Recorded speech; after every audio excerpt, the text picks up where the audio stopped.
What's going on, everybody? Happy Monday. Hopefully, you guys had a good weekend.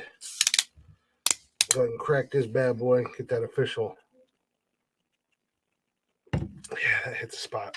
The official start to Nonsensical Nonsense. I'm Glick.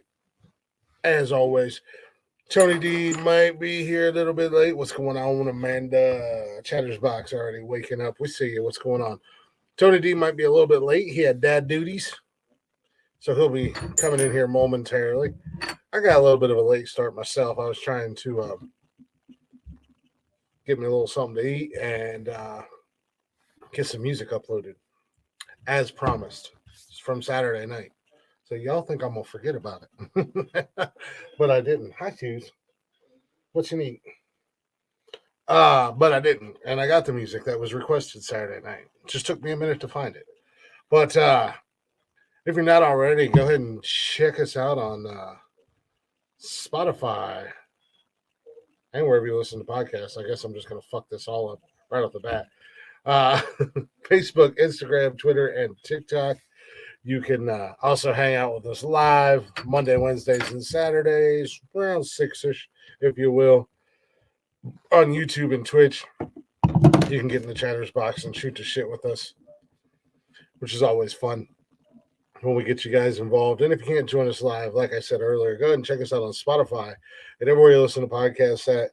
All at Nonsensical Nonsense Podcast. You know the drill. If you'd be so kind, give us a follow, give us a like, give us a listen, and don't forget to drop a share. And if you're watching us live, don't forget you can share the live out as well. You can put that all over your social media, and then we'll bring all your friends and all that stuff into the chatters box and just have ourselves a good old time. But yeah, anywho, it's Monday. I can't complain. It was I had a good Monday at work. I mean, spent the entire day doing one project, but oh, you gotta love fire inspections. But hey, makes my life easy. But tomorrow I get to catch up on all the stuff that I missed doing today. So there's that. I know that is a crazy assumption to just assume that everybody that listens to us has friends. And you know what happens when you assume. The old saying, you make an ass out of you.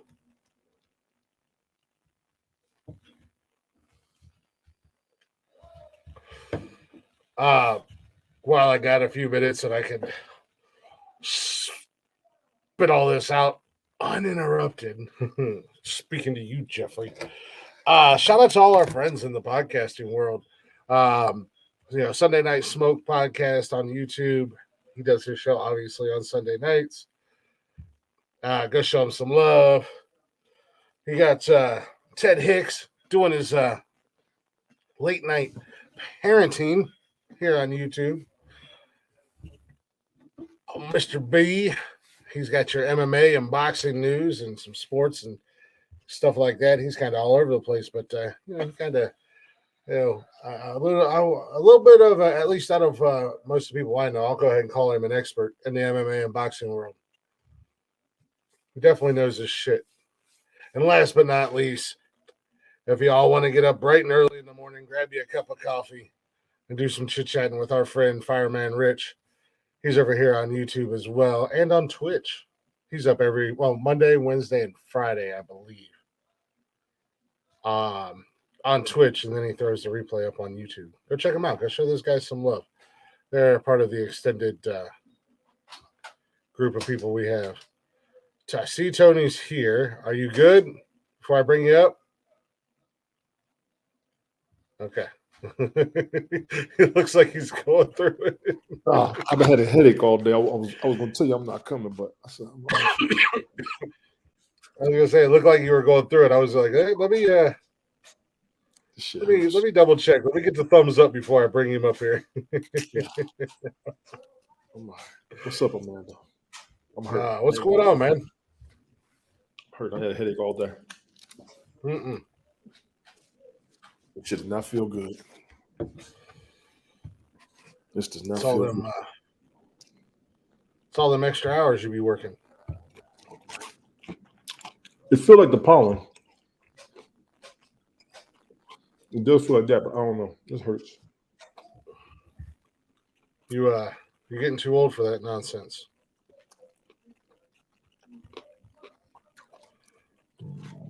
Just saying. Too old for a lot of shit.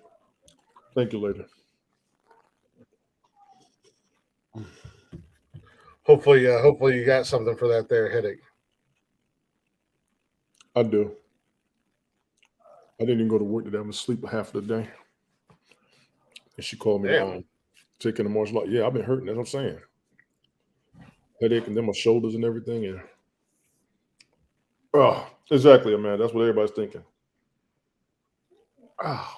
Sound like I guess Austin came home from well, she stayed at school, but she wasn't feeling good, so she looks like death has done worked her over. Man, this shit hurts. So I guess Nikki said she came home and went right up to bed. Mm-hmm. She came down. She came down for a minute just to give me shit. And I said, aren't you fucking sick? Go away. Wow. Wow. Hey.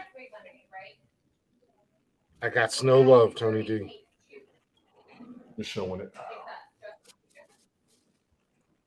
And it's like a headache, neck ache, shoulder ache, nausea. I got all that at once. I was going to say, when you said it was like a headache, neck ache, and all that stuff, I was like, damn, sounds like a stress thing. For real. I get those. They'll just pop up out of nowhere. I won't even be feeling stressed or anything like that. But it hits like right in the base of my neck, and it shoots right down into my shoulder. And I'm like, damn, I didn't even realize I was stressing anything. And then earlier I felt it here. I was like, oh shit. Make her the happiest person on the planet. Oh yeah, how'd you do that? Yeah, I am. You know. Keeping these back here. I told you we could move the box and leave them back here. Because I threw a 6-pack of Dr. Pepper at her and a whole bunch of chocolate. Oh jeez, it's Shark Week in my house again. So, Nikki. I'm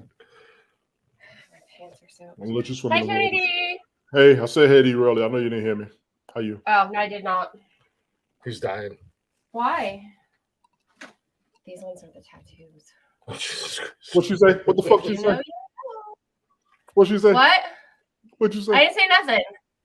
Yeah. I got these, and I said, if you know, you know. And these are the kind with the tongue tattoos. That's what I knew already. That's what I knew already. The same. Oh, I know. I know. And I know. I got myself a bunch of candy. So. A bunch of what? Candy. Oh my goodness. I told Alexa she had to share one Dr. Pepper with me since I only got 2 out of my 12 packs. Oh, jeez. I'll make her give you 2. Well, I'm pretty sure casserole was actually the biggest culprit. Oh, yeah, I don't know. But all the other pop is still in the car. Will you get it later? Yeah, I'll go get it a little bit. Okay. I gotta change my pants. Ouch. Tony D, I per request from Saturday night, I went and downloaded some cover songs. Uh-huh. And once I pulled up that No Diggity song that was asked for me to get the cover, I realized who it was, and I was like, "Oh, this is gonna make Tony D's head spin." Yeah, but it's good.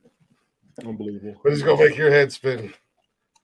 But I got me a pretty cool cover of Sunglasses at Night. We'll keep that one in rotation. I don't even want to know. I don't even want to know. So outside of having a headache today, how was the rest of your weekend? I mean, worked Saturday. Took it easy all day Sunday. So did the show with Smoke last night. Yeah, I seen you guys were live. I popped in there for a few minutes. Where are my Victoria's Secret sweatpants you stole? Yeah, my drawer. Oh. Yeah, I think I just seen them the other day. Yeah, I see you guys were live. I popped in there for a few minutes last night, but and then I got distracted. No, believe you.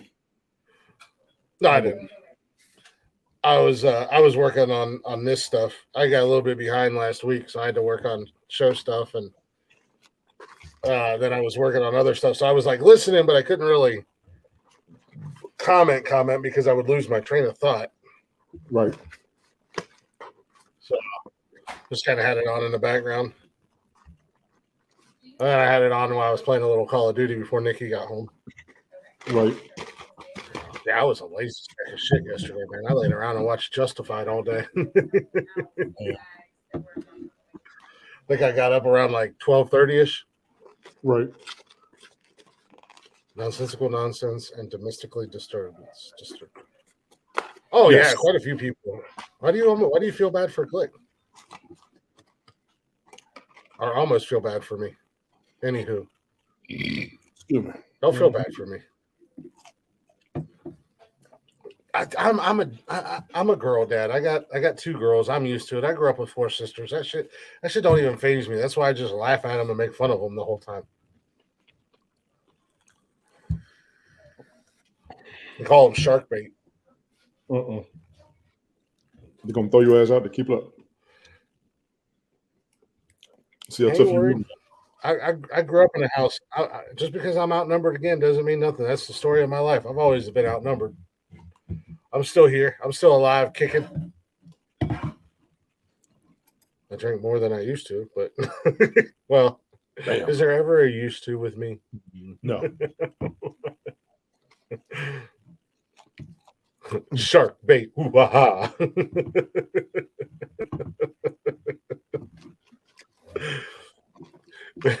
we were coming home from me picking them up after school today after work, and I always kind of talk to the kids in the car, see how their weekend was, ask about school, that kind of normal dad routine stuff.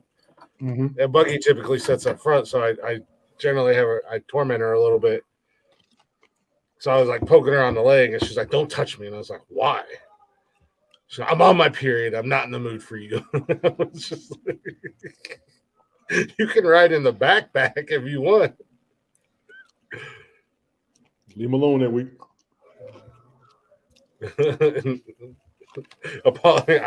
I will never apologize for Shark Week. Hey, just be glad I didn't do to either one of the girls like I wanted to do when the very first time they got one. I was going to throw a period party for them. Get them a red velvet cake with red icing. You a disrespectful. Strawberry ice cream. You a disrespectful. Strawberry ice cream. That's fucked up. Now, I usually, if I know about it in advance, or even after I know about it, I'll try to get them some chocolate and try to keep mine all and stuff like that in the house. And now I can't keep track because both girls use different feminine products and they change them up every couple months. So I used to go buy the stuff. I used to just go buy the stuff for them so I'd have it here. Now I buy the wrong shit, the wrong size, wrong strength. I'm like, you know what? Just tell me when you need something. I'll take you. Just give them the money and get out the way. That is one of those give them the money and let them go things, okay? Well, I outside of the house, I don't try to mess with them too much. At the house, yeah.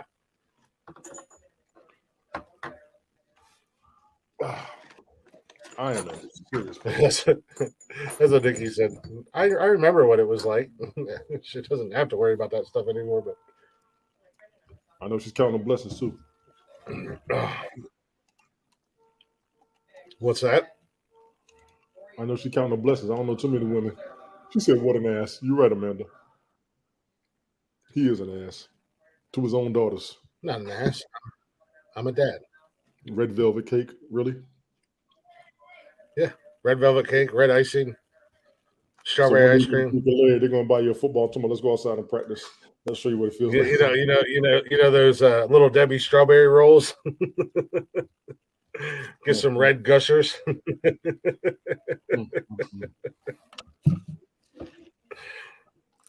Red Kool-Aid, red slushies. Black eyes. There you go. Oh shit. I don't know what black guys and periods have to do with anything, but damn, Tony. I said black eye, jackass. Black eyes. When they war with your ass. No, like I said, I do fuck with them, but I also try to take care of them, make sure they have what they need, and get them everything. Right. I've earned the right to fuck with them. I'm their dad. I brought them into this world. And they will take you out. That week they will take you out. The cramp machine. I ain't worried about no cramp machine. You better. Trust me, I think if I can handle the pain of my back and shoulder when they're flared up, I think I can handle some little baby cramps. Okay. They're not little baby cramps though. Who the fuck is this? I'm just saying. Who the fuck is I'm this? a man, Tony D. It's a what the hell? This guy might be the only person on the planet who just has random people just show up in his driveway.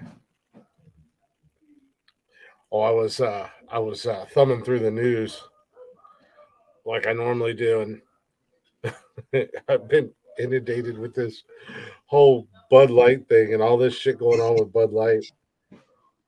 And I guess there was this bar in Indiana that decided that when this whole bullshit broke, they said that any customer that came in and criticized Bud Light, they would not serve them and they would ask them to leave.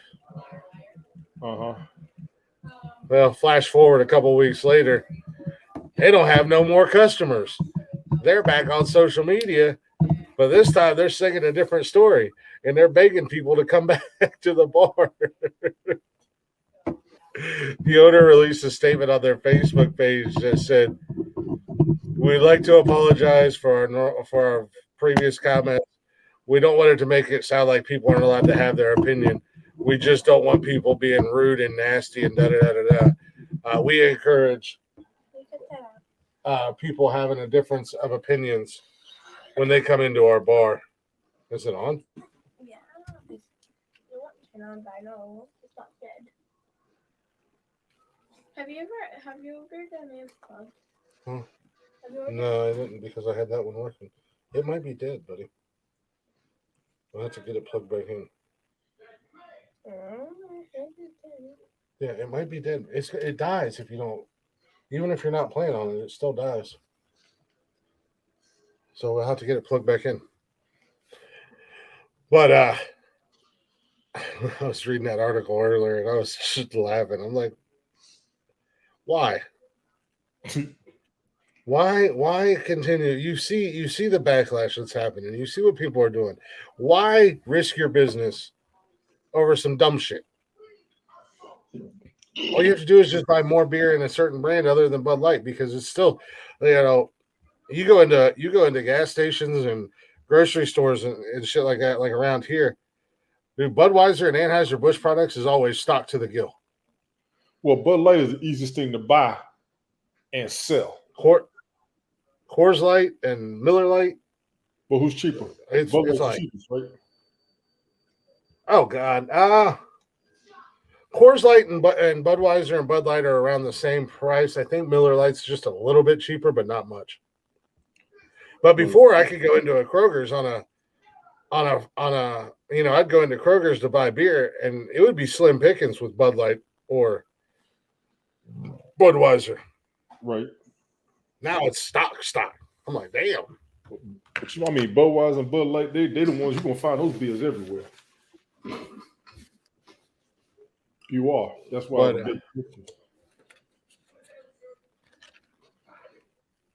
What the hell? Jeez, what's good?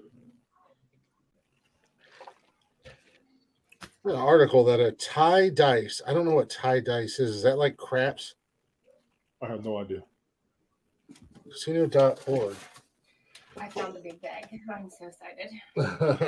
It says share, but I'm not gonna. Tie dice cheat sewed magnets into their fingertips. Tie dice do what? Oh, that's a man in Thailand.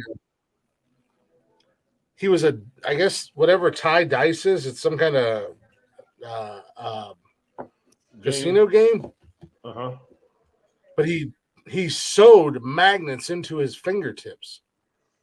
Wow. So he cut his fingertips, peeled it back, put the magnets under there, and then sewed it in there. He said he spent 40 years with the magnets implanted into his fingers. So He could cheat at dice. What's that? Caught his ass. They must have caught his ass.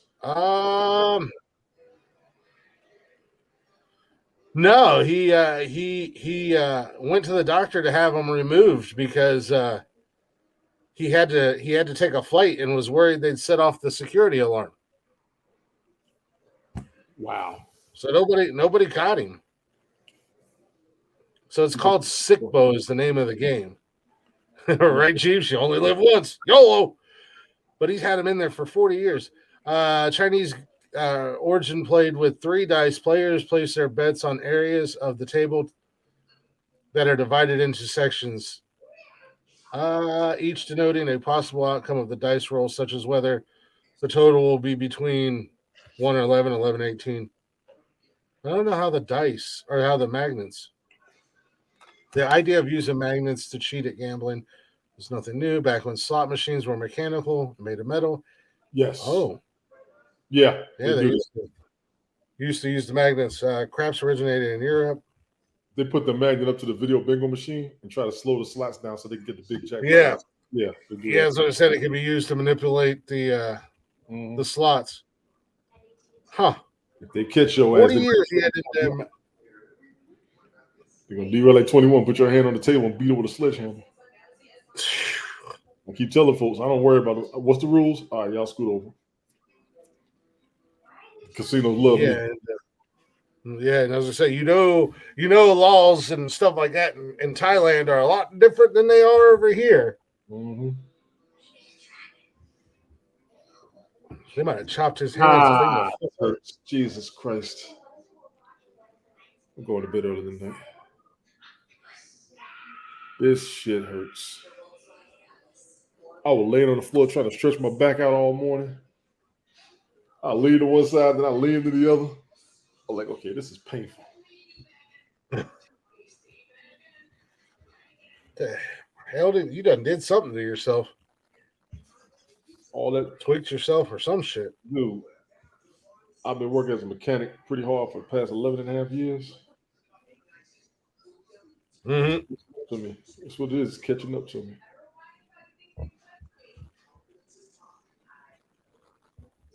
It's called getting old, Tony D. I'm already there with that one.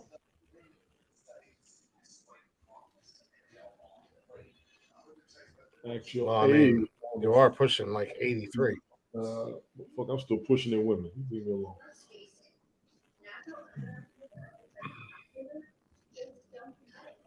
Getting up there in age, man. Like I said, it happens. It happens to the best of us. I went to chiropractor last week. She was like, Jesus, I said, I know.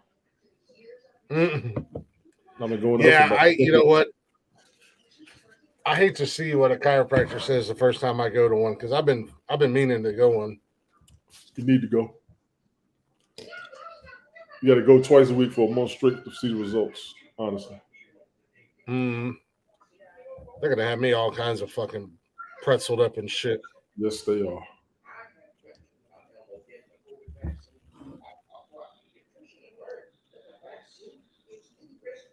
Sesame Street is pushing the vaccine now. But I know they're gonna have me.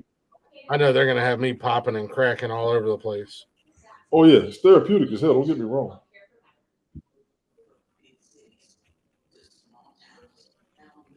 There's something that I was looking for that I seen earlier.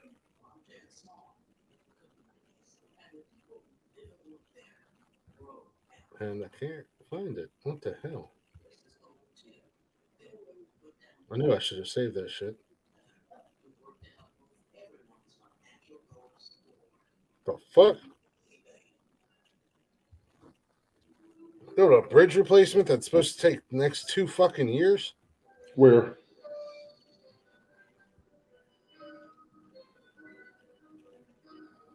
Out here on 16, out from in front of me, or the highway out here that I take to work every day. They are doing bridge remodeling or bridge replacement and widening the freeway.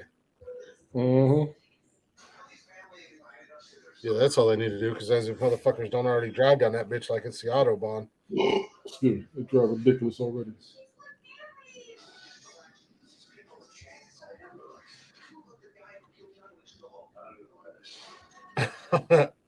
Speaking of Anheuser-Busch and stuff like, what's that? Yo, Meet the Fockers. what's going on, Love's Life? Love's Life was good. Speaking of the whole Anheuser thing, I guess they have already started a new campaign that's like super patriotic and super pro-American, trying to bring customers back. And I've seen a couple of the commercials. And it's just like this slow motion shit with the Clydesdales, and then at the end you see the Budweiser logo. They're struggling. I'm like, I mean, Budweiser been making money all my They life. are. Take a month off. Shit. Take a month off like COVID. Fuck it. the bitches, the owners of Budweiser could shut that place down tomorrow, and their next 5 generations can live just fine. Still rich. I mean, let's be honest.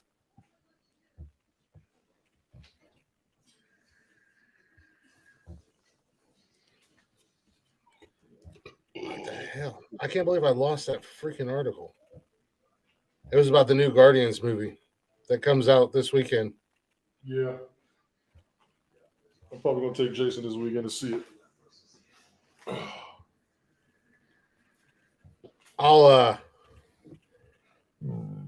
It looks really good. I'll probably wait. I'll probably hold off. They've been silly as shit to me, but they've been good. Yeah, I'll probably hold off, and I don't know if I'll go see it. I don't know if I'll take the kids to go see it in the theater or just wait until it comes out on Disney Plus. Well, you know, Cash want to go see it. Oh yeah, I'm sure he does. I don't think the girls will really care that much, so it'd probably just be like a me and Cash thing. Yeah. Yeah, I don't think it'll take very long before it comes to Disney Plus. In all honesty, Jeeves, this movie's getting a lot of hype, man. I mean, like a lot of hype behind it. It's the last one, I think. Mm-hmm. It's supposed to be the last of the Guardians. So, plus, I mean, I'm paying for this Disney Plus, and I don't even watch anything on. I don't know that anybody in this house uses Disney Plus. Y'all bugging. Well, I'm waiting for the new season of Loki. I'm waiting for the new season of Loki comes Moon out Knight. November, I think it's November. I was hoping they were going to do. Dad, Huh? did you know cows can smell 6 miles away? Nope. But how do you know? Science. Because you what? Science. Science? Science. All right, Bill Nye. Poetry in motion. Dum, dum, dum, dum. That answer was about as effective as mine, cuz Saturday night. Wow. Cuz. Because Yeah, it's the last one. I mean, I'm trying to get so excited for this new phase, but man, like, no, I don't watch The Mandalorian. absolutely.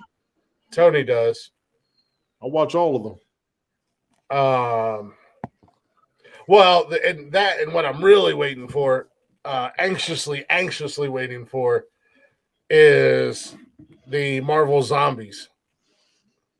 I think that's supposed to be coming out this year. You can look at me like that all you want. That was a phenomenal comic book series.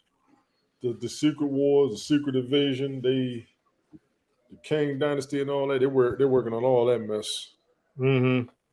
Yeah, I was gonna say they started working on that, and with the last Ant-Man and Wasp. Actually, I should look and see because that should probably be coming up on Disney here pretty soon too, bud. Ant-Man and Wasp. Yeah. Yeah. Marvel might make a new other like kind of like the in war Like in War? What, like a series? no like the villain in the new Ant-Man. Yeah, Kang. They're doing Secret Wars. Yeah. Yeah, that's what they're building up to now. Plus, they're getting ready. Plus, they're also in the process of introducing the X-Men and shit like that because they finally got the rights from Sony and Fox. And Fantastic Four, yes. Yeah. I think the new Deadpool 3 is under the Disney umbrella. Supposed to be. So that'll technically be their first rated R movie for Disney. But their first series that's going to be rated R is the Marvel Zombies. They can have it. I'll probably check it out. Now, Marvel Zombies was a fantastic comic book series. But it was not for the faint of heart, to say the least. Understood. I mean, I finished watching Spawn last month. The cartoon. Pretty good. Kind of drawn out. Pretty graphic, but I'm expecting more out of that one. I'm surprised they ended it the way they did. Oh, hell yeah, Jeeves. That's awesome. Chief said the opening scene of Fantastic Four was actually shot where he lives and he was a part of it. Word. That's cool. Yeah, I'm curious about the new Fantastic Four. I liked the one that they did with Jessica Alba and them, but I even like the second one with Miles Teller and it's the third one. Well, third one, but you know what I mean, like the second second version of it. I mean, the story was fine. It was kind of dry and dark, but the story was fine. I think it was a little bit better of an origin story. Went a little bit farther back. Which is pretty much what it was. Agreed. It's pretty much what it was. They mixed the cast up a little bit. I was good with that, but it was just, I don't know. I don't know what we're expecting. The first two, we actually gave them hell, especially the Silver Surfer one, which was the best one. But now it's going to be a matter of who can play who because both of your Human Torches are somebody else now. Well, yeah. You know your first one was Captain America. Right. The second one became Killmonger. Yeah. Which, I mean, I guess, well, no, because, I mean, that's still in the MCU universe, so. I don't know. I'm curious to see how they cast the new X-Men movie. Are you going to bring anybody back? Are you going to go all new cast? What are you going to do? Probably bring a bunch of them back.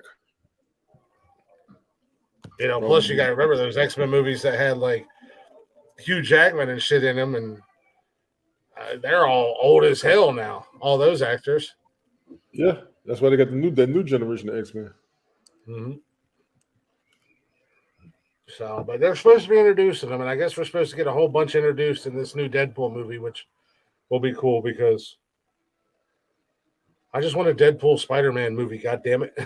Oh wow, that's what you're waiting on. I want one so bad because that of the comics. Multiverse. That Spider-Verse one was good too. Yeah, in the comic books and shit, man, Deadpool used to fuck with Spider-Man something fierce, and he was like, all he wanted to do was be Spider-Man's best friend. Unbelievable. It just antagonize and fuck with him. Unbelievable. So I'm curious, you know, bring Deadpool in and give us a Deadpool Spider-Man movie, damn it.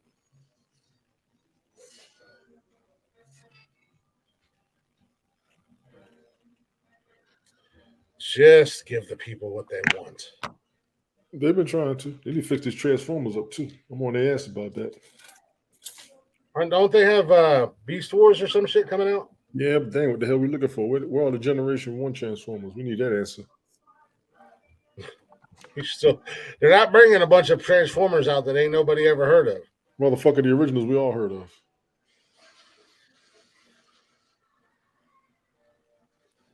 We all heard of the originals. They got a whole bunch of their Autobots, Decepticons ain't nobody ever heard of. And did you see that DeAndre Swift is going to the Eagles? Yes. Was it the Eagles? Yes. The Eagles are fucking loaded. Shit. Was it DeAndre Swift or was it somebody else that got moved? Another running back. Another running back I moved. I did see DeAndre Swift, and I thought that was insane. That backfield's ridiculous. I mean, That backfield is it?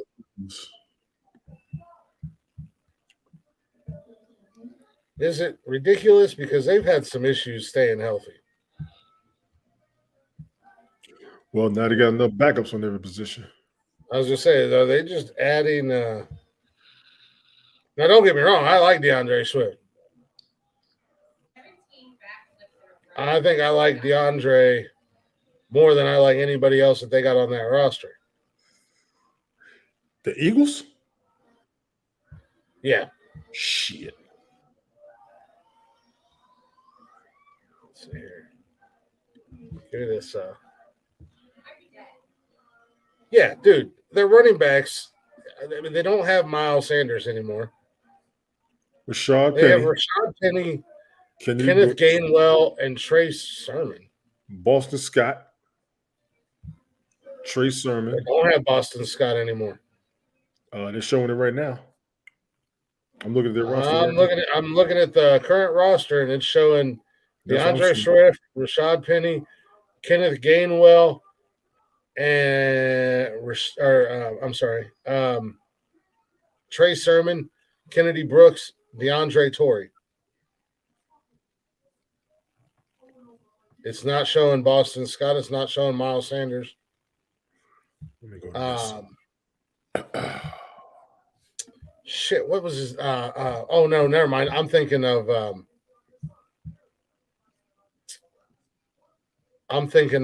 Williams.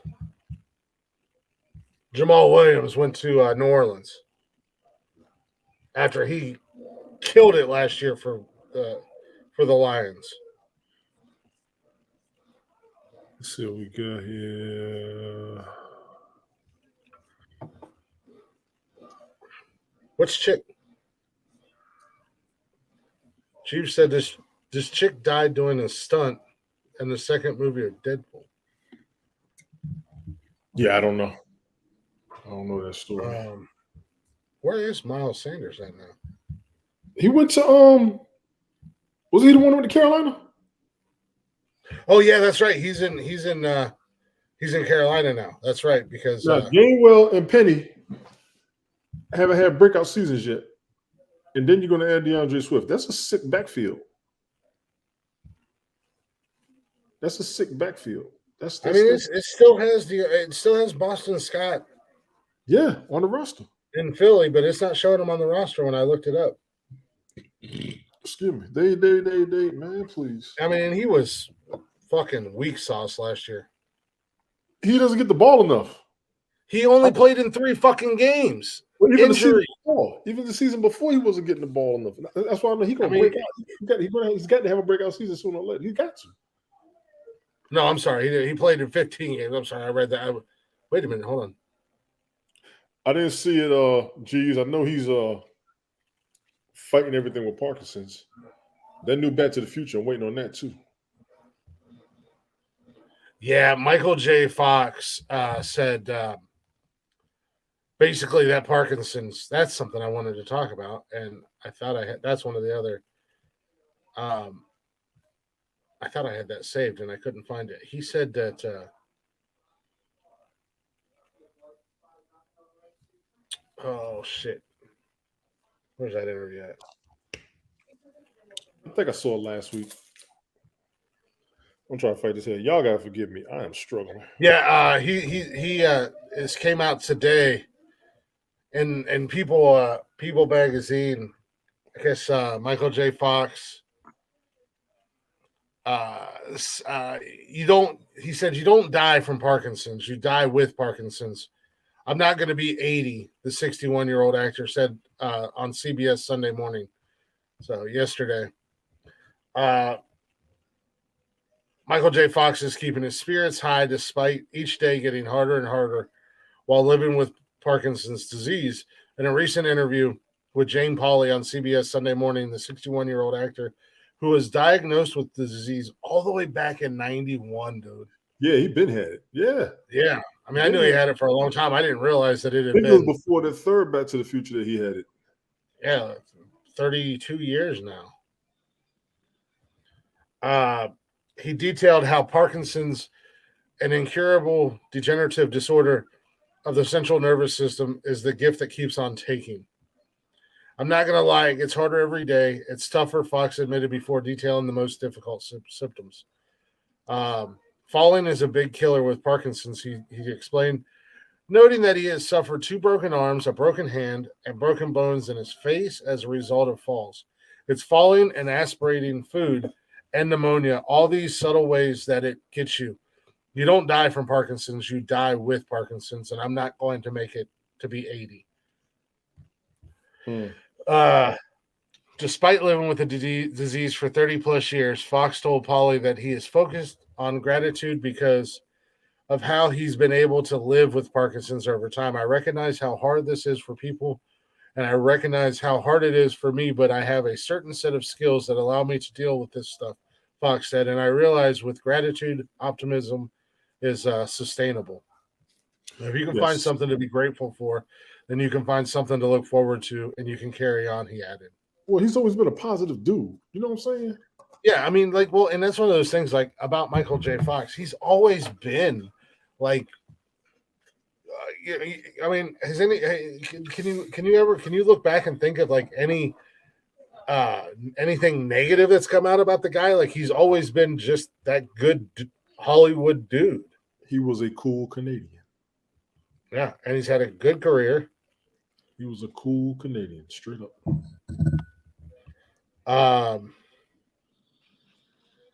He was diagnosed at the age of 29. That is crazy. Yeah. I mean, seriously, right after the Back to the Future, it just hit him. Yeah.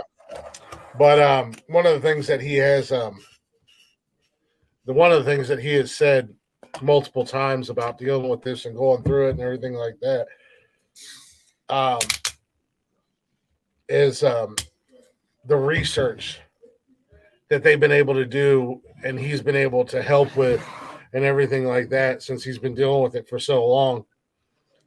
He said that's the big reward in all of this, even though it's, I mean, and I don't know, there was a video that came out not too long ago. They were at Comic-Con. And, you look at, Michael J. Fox is 61 years old. And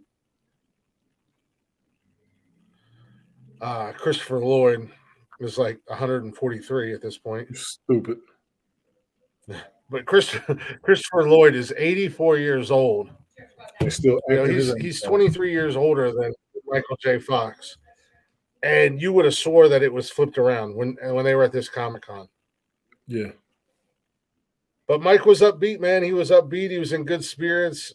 They embraced on stage. You can tell they have a sincere love for each other. Oh, yeah. Yeah, Back to the Future 3 came out in 90. It was groundbreaking as hell. Mm-hmm. And I've been seeing some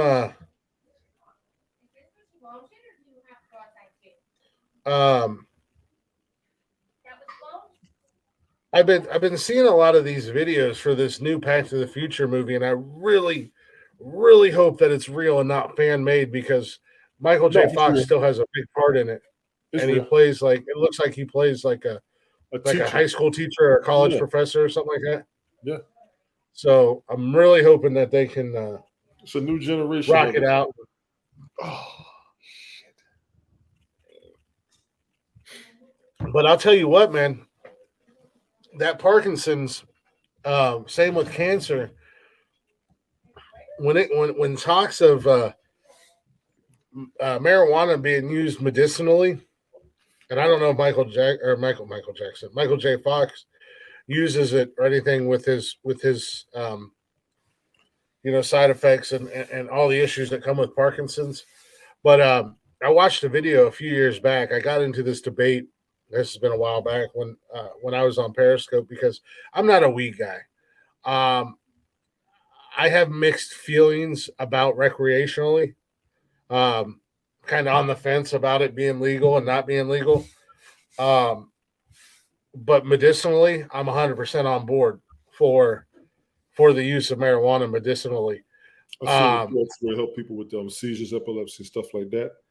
Yeah, I have no problem with it on those lines. I've got no problem with it on those lines. Yeah, there was a video, and it's been out for a long time. There was a guy who was a younger cat, but he had Parkinson's disease. Yeah, and his hands were all. Hi, Tony. How you? Hey. How you? I'm hurting too. Low energy dance break. He's going through her mode. I'm going through mine. Yeah. Low energy dance break. How you doing, lady? That's about a weak ass dance break after your 18th birthday. Listen, I'm sick and I don't have Happy my belated day. birthday. Thank you. Jeff You're texted welcome. me. How did Jeff text you? And how the hell does Jeff have your number? He texted me on Facebook and told me happy birthday. Fucking Yeah. block it. Who are you talking to? You want to know? Remember Logan? Logan. Logan Anderson? From Johnstown? Yeah. Guess who just randomly texted me on my birthday and then decided to call me just a few minutes ago? Logan Anderson. Mm-hmm. Yeah. All right. Well, you kids have fun. I don't know why. Yeah, I heard that. That sounds like one of your years. I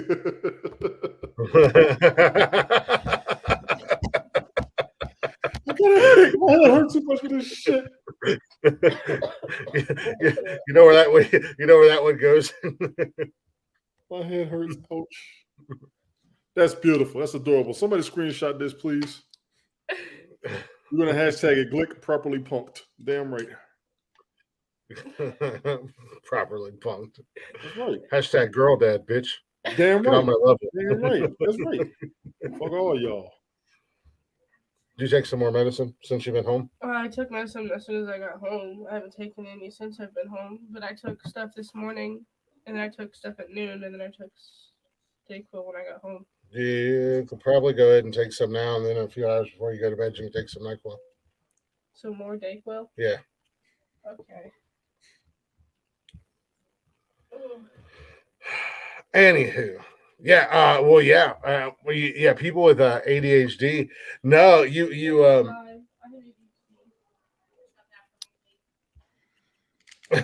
Jeff's a jackass. Nikki made pull apart pizza tonight with pull apart pizza bread, and Nick was like, or not Nick. Jeff was like, yeah, you can make that, but no sandwich for Jeff. This is bullshit. He's gonna get killed. Dad, What? I think you told me to take NyQuil. So I'm All taking right. Well, I don't care. She can take NyQuil and go to bed. Okay. For real, Austin got crashed early tonight. Okay. But no, in this video, this dude was just riddled with Parkinson's disease. Like his hands were all crippled up and he had like basically no use of his hands.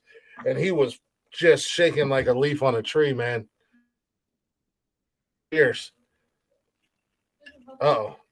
And he smoked, I can't remember if it was a bowl or a joint. But within like 10 minutes, his hands had released. Yeah. His shakes were stopping. He was able to actually sit down, and he might have been English, but had a cup of tea with a little saucer. He was holding the saucer and was drinking his tea, and without spilling a drop. So you don't have any anxiety. Most people who smoke weed don't have any anxiety, and that's what it is. A lot of it is stress and anxiety. It could be from burnout. Just my humble hypothesis. Well, yeah, but I'm talking like, I mean, it does help with like depression and pain and cancer patients. And you know, we kind of spoke with Jordan a little bit about it when we had her on the show. When you're going through chemo and stuff like that, you're not eating very good because you're throwing everything up, or you don't have an appetite. When they smoke, they get their appetite back, and they're able to keep shit down. Yes. ADHD, it helps you focus. My younger sister, my nephew is severely or seriously autistic, however you want to say it. She started using oils and like putting it on his wrist or on his neck or whatever. Yes. And it was amazing, the turnaround that he had. Now that he's older, I'm sure he's a pothead, but Well, for some of them, but more power. it makes sense. If you fighting a disorder like that, you get those type of results. I'm not mad at them. Yeah, so I'm 100% on board. Like, I don't even know why it's a discussion at this point. I mean, it is one of the most. It is the only, and I think that's where the problem is. It's an organic medicine. It's not made in a lab. There's no So profit. who does that hurt?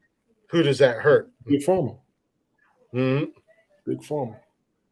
Yeah, exactly. And you know, as far as it like recreationally, words are hard. There's just too many fucking bums that are like, oh, I can just sit around. Damn. Well, I was trying to say recreationally. Recreationally. There you go. Recreational. You're about on a 2-minute delay. Am I? No, I was talking about your response time. Trying to give you leeway, you son of a bitch. You're like Apollo Creed when he fought Ivan Drosky. Oh, you motherfucker. Fucking bobbing and weaving 30 seconds too late. You should have weaved when you bobbed there, Apollo. God damn you, fucking Drago. Fuck you, Drago, you piece of shit. You killed Apollo. It's all right. But I mean, but on the flip side, the money that it brings to the state in taxes, I mean, Colorado themselves, I think they lowered their taxes on a whole bunch of shit just because of how much marijuana was bringing in once it was legalized across the board. Yeah, because it's stupid, and you know, California, it's insane how much they tax the hell out of it. But you know, like I said, medicinally, it shouldn't even be a question. It helps people in so many different ways. It's not for me. It's not my cup of tea. But you know, if I was dealing with something that like Parkinson's or cancer or something like that, and it was going to help me feel better and help me heal or whatever, shit, you better fucking start calling me Willie Nelson Glick. or Snoop Glick Doggy Dog. Wow. Because I'm gonna be a token motherfucker. Wow. I'm just saying.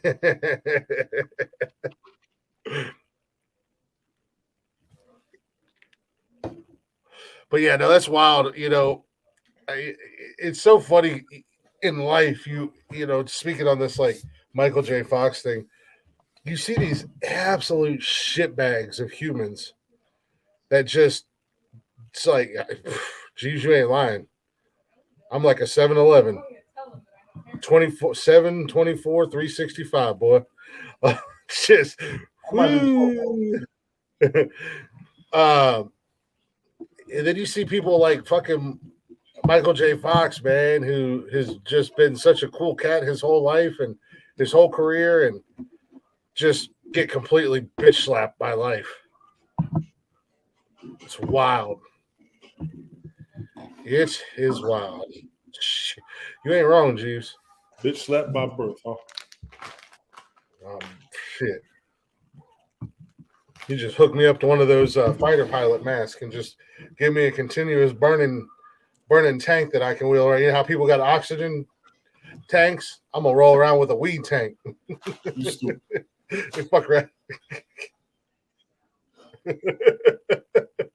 You You stupid. Fucking Obi High one, Kenobi.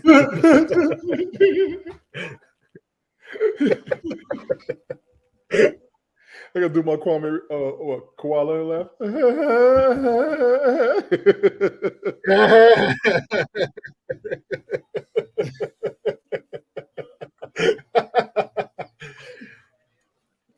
Hey, I got nerd references. Jesus. That koala laugh is sick. I can't even fake it right. That dude's a trip. Fucking Jean-Luc Picstone. I fucked that up, damn it. In my head, it sounded good, and then it wouldn't come out right because I stuttered. Anyways, yeah, no. It's wild. Life likes to throw funny curveballs at people, I guess, from time to time. I'll be high maybe 6 hours out of the day.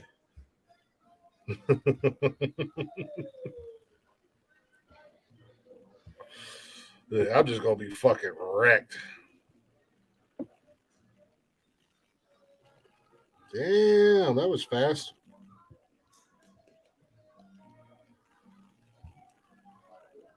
Okay. We were talking about Temu.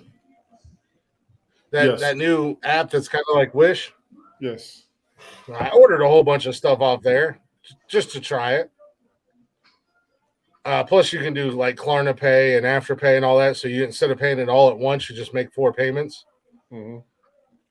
So I ordered a whole bunch of stuff off there, and I'm thinking it's going to be 2, 3, 4 weeks before it ships or whatever. They said it'd be here by the 13th. Shit! I just got a fucking email, text message, and notification from the app. Everything shipped. Everything just shipped. There you go. I'm like, shit. Okay, I see you. I see you got Wish beat. No, I've gotten Wish stuff from time too. Wish has been all right with me. I've been all right with Wish. Man, the first time I ordered something, it took forever, but after that, it's been all right.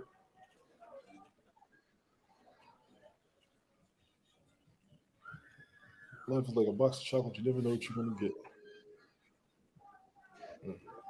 Yeah, no, I think the first time I ordered something from Wish, I had forgotten what the fuck I ordered by the time it got there. It was like 5 months later, shit started showing up, and I was like, damn.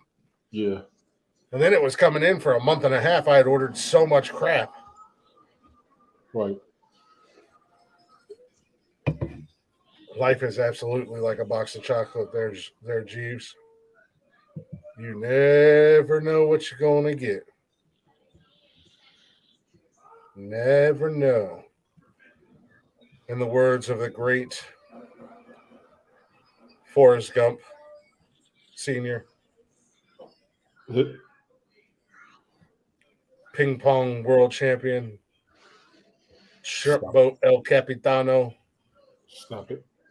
World class runner, told the president he had to pee. You are pitiful. Told the president. Got shot in the buttocks in Vietnam. Mm-hmm. I love that fucking movie. I haven't watched it in forever. I came home today. I watched it once. I can't watch it anymore. I don't know how many times I've seen that movie. I've seen I didn't it a couple times. times. To watch it properly without like any type of negativity in my head because it was just killing me what I heard. I said, I'll check it out one good time. I was like, yeah. I have to find Bubba. I said, He said, Bubba died right there. That's war. I'm like, goddamn, Forrest. Everybody love that damn movie. Lieutenant Dan, you got new legs. You got magic legs. Hell no. Best thing about getting shot in the buttocks is you get ice cream. It's a good movie. Now, I don't think I could sit and watch the whole movie now, but I'll watch it in bits and pieces. Like if I'm flipping through and I'm on cable and it's on, and it's like an hour in, I'll watch it or whatever. But Jenny, I love you. Run, Forrest, run.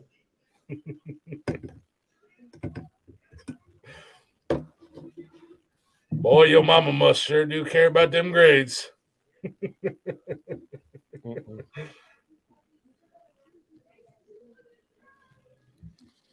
Put an ice pack on my neck or something. Jesus. I get you one of them tinge units, man. I'm about to go telling put it you. on. I got one. I'm about to go put it on in a Yeah. minute. I love mine. Shit. I'll fall asleep. That new one I bought that has the mobile app is awesome. I can just throw that bitch on at work, hit it on my app, turn it on, fire it up, and just let it go. I just have to be careful where I put it at and what I'm doing. Yeah, you are. Because I like to crank it up, and if it's anywhere on my shoulder or anywhere near my arm, I'll try to do something. When it really hits, my arm's like, yeah, mine starts shaking. Yeah. Yeah, when I put my tinge unit on. Oh, yeah. Or if I put it on my chest or whatever, man, I'm about to put mine on. I'll be right back. What are you guys watching out there now? She's watching The Mask. I'm reading my novella that I book for. Yeah. To finish it. I was gonna say, what the heck? I know that The Mask. the movie, the original one, right? I came home from work today, and one kid's sick and dying upstairs, and Nikki wasn't feeling the greatest, so she was kind of hanging out on the couch asleep, taking a nap, and she woke up and put Beetlejuice on. I'm like, I gotta go take a shower and do the show, and you guys are gonna put freaking Beetlejuice on. I'm like, what the hell? What's up with that? You know? And now they're watching The Mask. I'm like, you guys are watching great movies out here. I'm just in there doing a podcast. Don't mind me, none. got movies for days. What is the Dr. Ho massage thing? Are you talking about like that gun for your muscles? I don't know what the Dr. Ho massage thing is. I'm afraid to Google it, in all honesty. I don't trust you people. And by you people, I mean you Chatterbox people. Have me set up looking up weird shit online. As if my Google search isn't already all fucked up.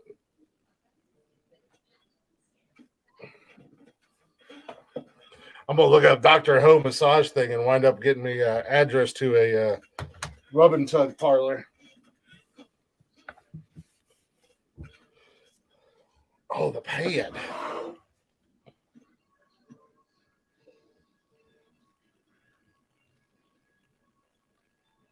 You want me to give you happy ending? No, I'm good.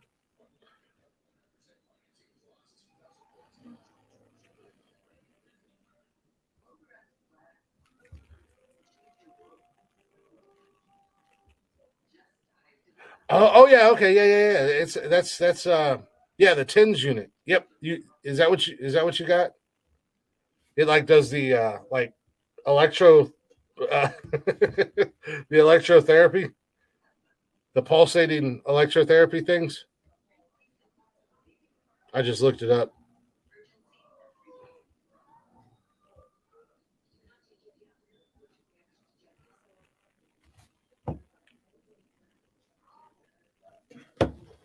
Mine is by a.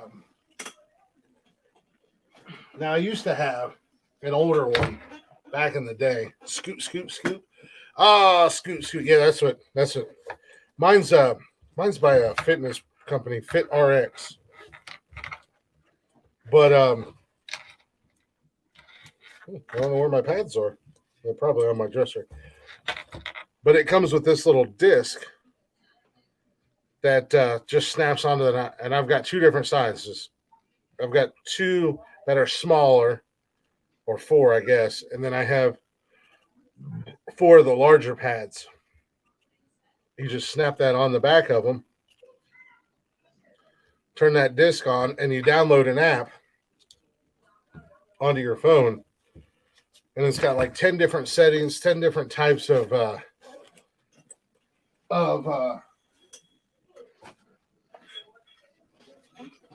massage types. And then it goes from level 1 to 9. But then you can also set a timer on it. You can go from 5 minutes to 45 minutes on it, and they've got 2 settings on there.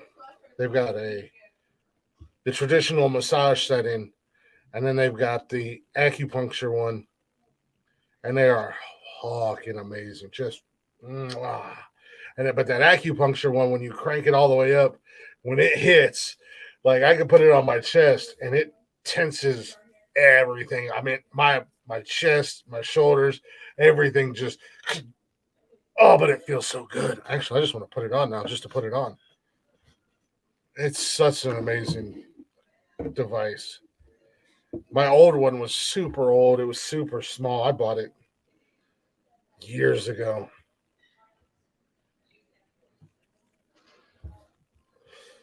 But it was nothing like the one I have now.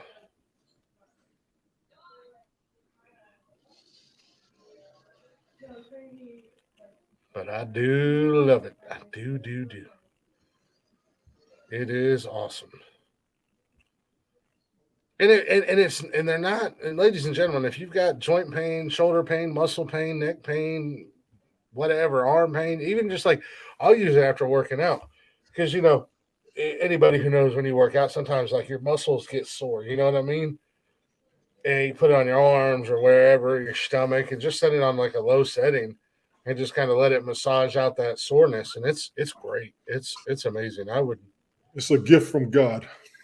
It really is. I would strongly recommend getting yourself a TENS unit. If you can't get to a chiropractor, you get a TENS unit, they give you a book. They show you exactly where to put the pads, and I'm not bullshitting you. All of you with sciatica need this thing. Yeah, they put it on your side, they put it on your back. Here she come around the corner. I'm here, lady. Well, Jeff's off on Monday. Sorry. But Tony's here, so I mean, I guess you can have that. 2 things nobody's ever said about Jeff: big or sexy. This is true. Dude, this shit hurt like crazy. Yeah, my sciatic will act up if I put my wallet on, because I've always, being left-handed, I do everything. But thank you. We did that at the same time. That's pretty good. We did it at the same time.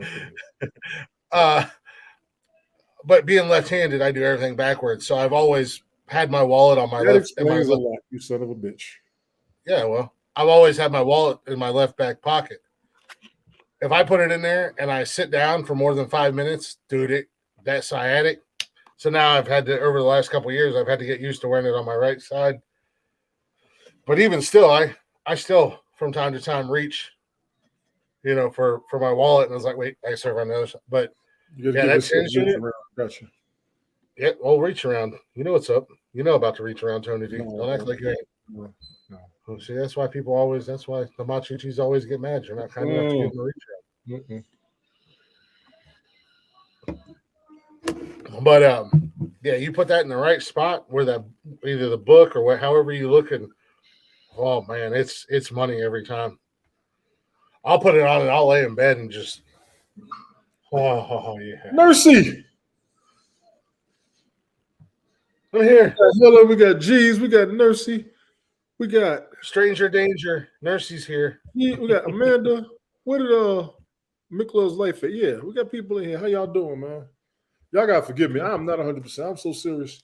My head is kicking my ass. I got a headache that's crazy. And I got shoulder and back issues. I'm too old for this shit. What he's saying, ladies and gentlemen, is that the fact that he's 85 is starting to catch up to him. Starting to kick his ass. First of fucking all. You're right. Or as Leggy would say, arse. It's kicking your arse. Yeah, arse. Yeah, arse. Oh.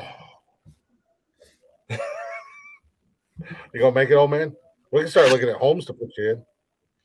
Look, I'm already looking. Shit. I already told him I'm checking myself in at 60. What about the kids? I said they're gonna want to come see me, but they're gonna want to live their lives. I already know. Shit, I got a buddy of mine. His mom's a nurse, and she's like, I can declare both of you right now if you want me to. Some metacarmol. I could take that, but I think I'm starting to get used to it. That's the problem. I got to start taking it more than once a day. I take it to go to bed. Yeah, I did too. No respect. No respect. I didn't want to say anything. I didn't want to call him out like that. You know, I don't call people out or anything. I didn't want to be that guy. Your name was called. I don't want to be that guy, but I mean. Oh, you missed it yesterday too. I'm going to tell all of y'all. Takara went live on Instagram yesterday, so she made her announcement pretty much, ladies and gentlemen. She's married. She's about to have a baby in August. Oh, okay, cool. Nice. Wasn't she married before? I thought she was married. She got married earlier this year, I believe.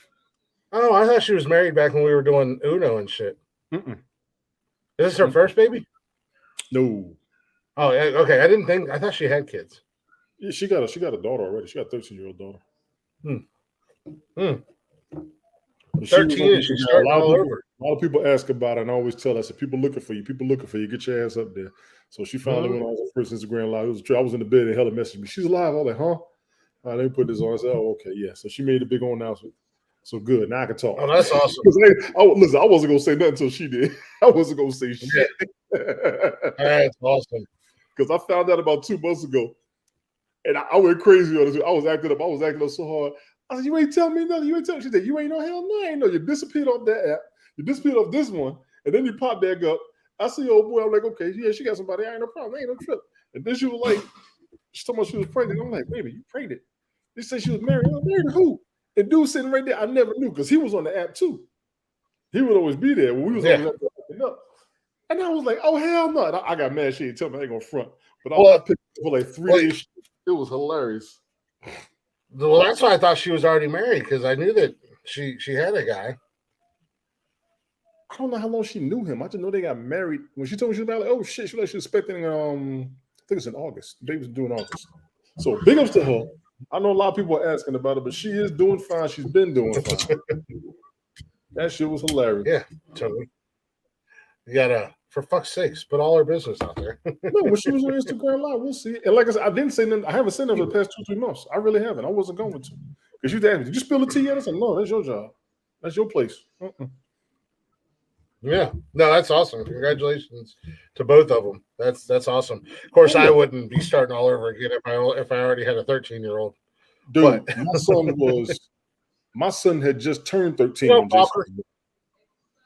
Chris Technician. Trey had just turned 13 when Jason was born. Naya was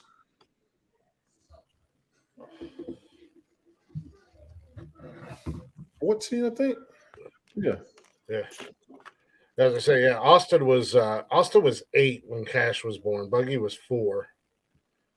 Yeah, because all the kids there's 4 years between Austin and Buggy, and there's 4 years between Buggy and Cash. And I'll tell you what, that 4-year separation between kids is fucking ideal, man. Like, really? I don't know how people do it when they have kids like a year apart and shit like that. Because that was me and my sister. Me and my sister were 14 months apart. Yeah. Well, my broster and I are 1 year, 1 week, and 1 day apart. Yeah, see. Trey's birthday is 10 days after mine, and Jason's a week after him. So all 3 of us are back to back. Ancient. Lord, here you go. What up, Falker? Now, yeah, that 4-year age gap, man, that was amazing because when Buggy was born, Austin was old enough that she could kind of help out a little bit, and she wanted to. Like, she was excited to be a big sister. Of course. Naya was excited to be a big sister. Trey was happy to be a big brother. Yeah, they was right there. They was going to do that. Jason, when Cash was born, he gets so elated when he gets around Naya and Trey. And that's how I want it. And one thing my ex-wife would always tell me, when all 5 of us would be together, she was like, you seem so comfortable. I said, yeah, but this is what I wanted. So we would get ready to go do a road trip or whatever. We would sit around, trip out. I try and go get some sleep or whatever. And all of them, they would be acting up and bugging out. Then when I get around my dad and them, I kind of sit back. I always enjoyed it. And she always told me, she said, one thing I do miss, you were serious about film. You're damn right. That's what it's supposed to be about. I know it drove you nuts, but enough young dudes are jacklegs. The ones who aren't parents are the ones that driving everybody nuts. And I'm pretty serious about being a father. I'm very serious. If I don't give you any credit, you're serious about being a father. Jeff too, you know what I'm saying? This motherfucker froze on me. Am I talking to myself? Can y'all hear me or did I freeze? Random Rick, what's good? You were married for 12 years, so you had your first baby. Well, you got some time in, didn't you? Mic check 1, 2. Can y'all hear me?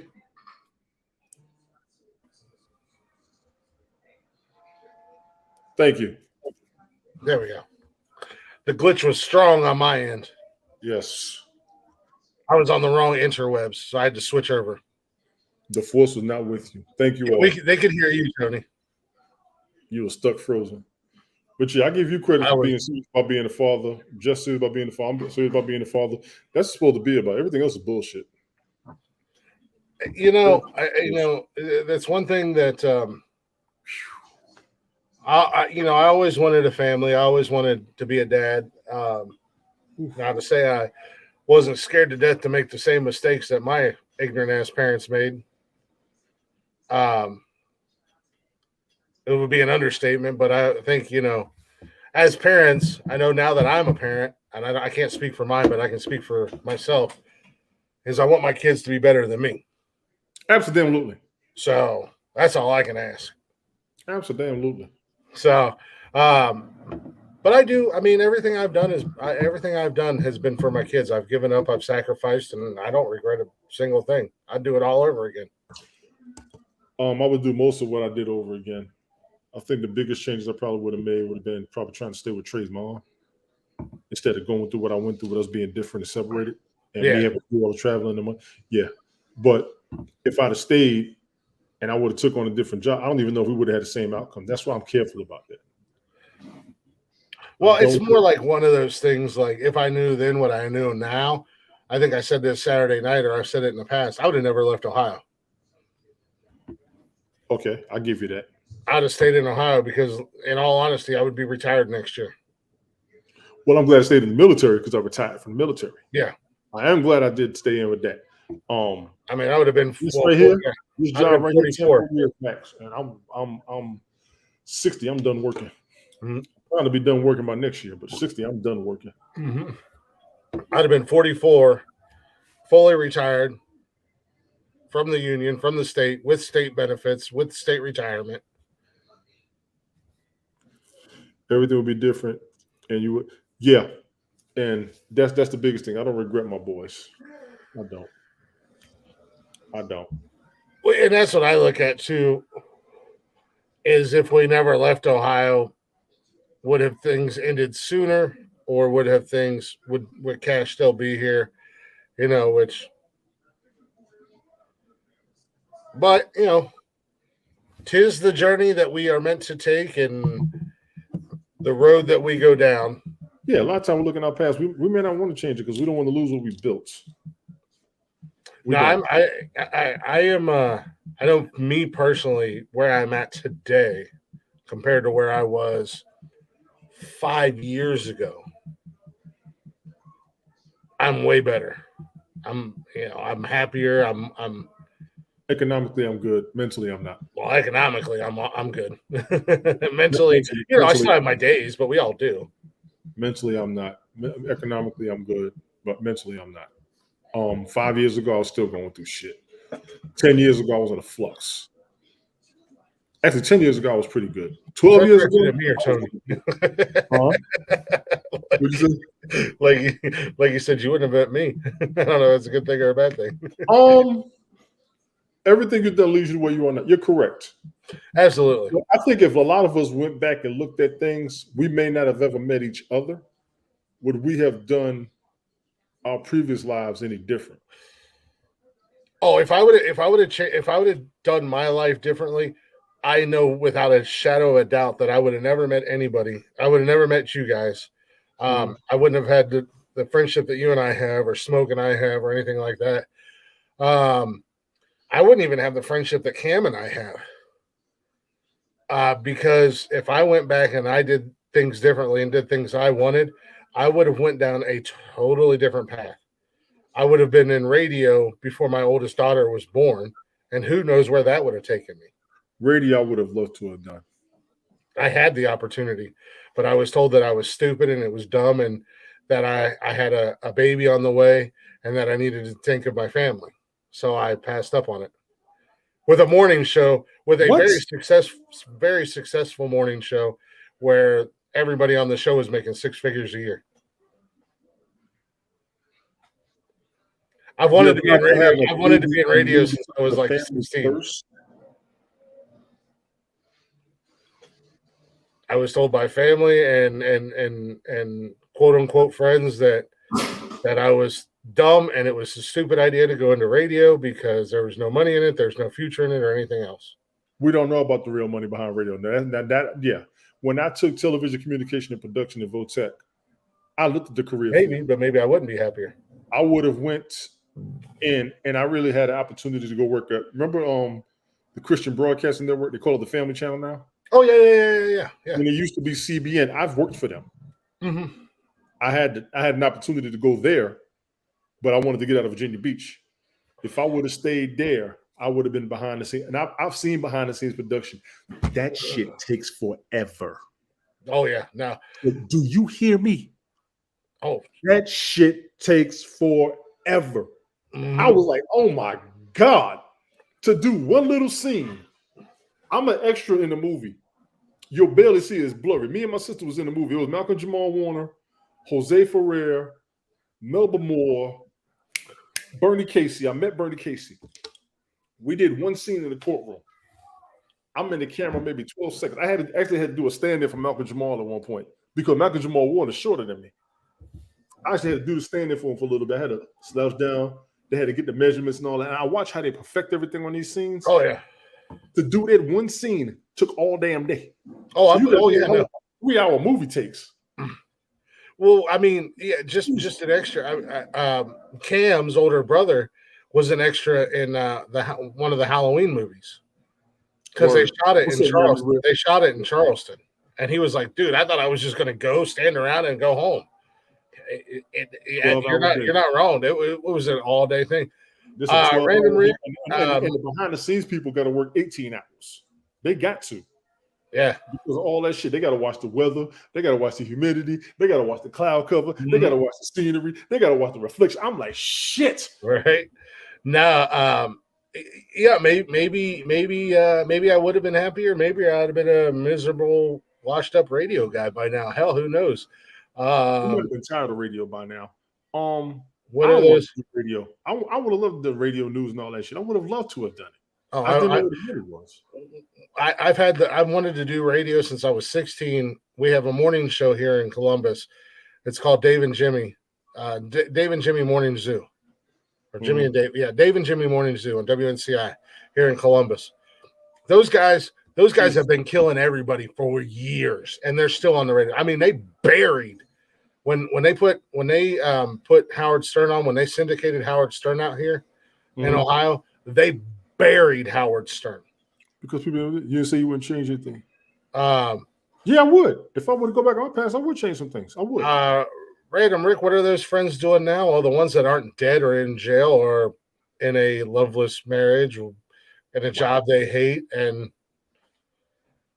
I've always believed that I don't have, I'm kind of going through the comments like Tony typically does here. Yeah. Because as I said, I do enjoy you guys being a part of the show. I'm with you there. I absolutely believe it. I don't have regrets. I've always said everything happens for a reason, and whether we understand it or know it or not, there's a whoever or whatever you believe in, there's a bigger force at play, and they guide you down. You are put in the direction that you're meant to go, no matter how bad it is at times, no matter how terrible past traumas, trials, and tribulations and shit you go through it. You do it, it happens for a reason. If I would have stayed at Virginia Beach, I don't know if I would have been any better.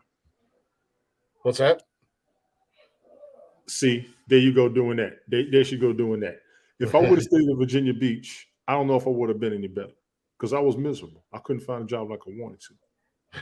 I don't know if that's sarcasm or if she's being serious. Both. Interesting conversation, though. Very interesting, very illuminating. I haven't got down. The comments are coming in faster than I can keep up with them. The grass is not always green on the other side. No, it is not. That's why I said. But I definitely think if I had a chance to go back and change a couple things in my life, I would have. Now, I wanted to go active duty in the military when I graduated high school. My mother told me, no, go to college first. I thank her for that. I do thank her for that. I did still retire at a decent age. I mean, at a decent young age. I did finish out a career with the military, which I never thought I was. I never thought I was going to do 20 years in the military. Never. Mm-hmm. Well, I mean, 6 years I gave less than y'all don't even know. Yeah, that's another one of those curveballs that life throws at you, because my plan, I was going to. Will you give me a couple beers, please? Can I have a snack? Did you eat dinner? Yeah. What up, man? Metallica shirt still. Why are you wearing that face? Why are you wearing that ugly face? I will choke slam you right now. I take that back. I do have regrets. He's a regret. He's not a regret. You were the deal breaker. You were the deal breaker. You're a mistake. I'm gonna have a boy sooner or later, and here you are. Thank you. Yep. Yeah, you guys think, what the hell are you doing? Yeah.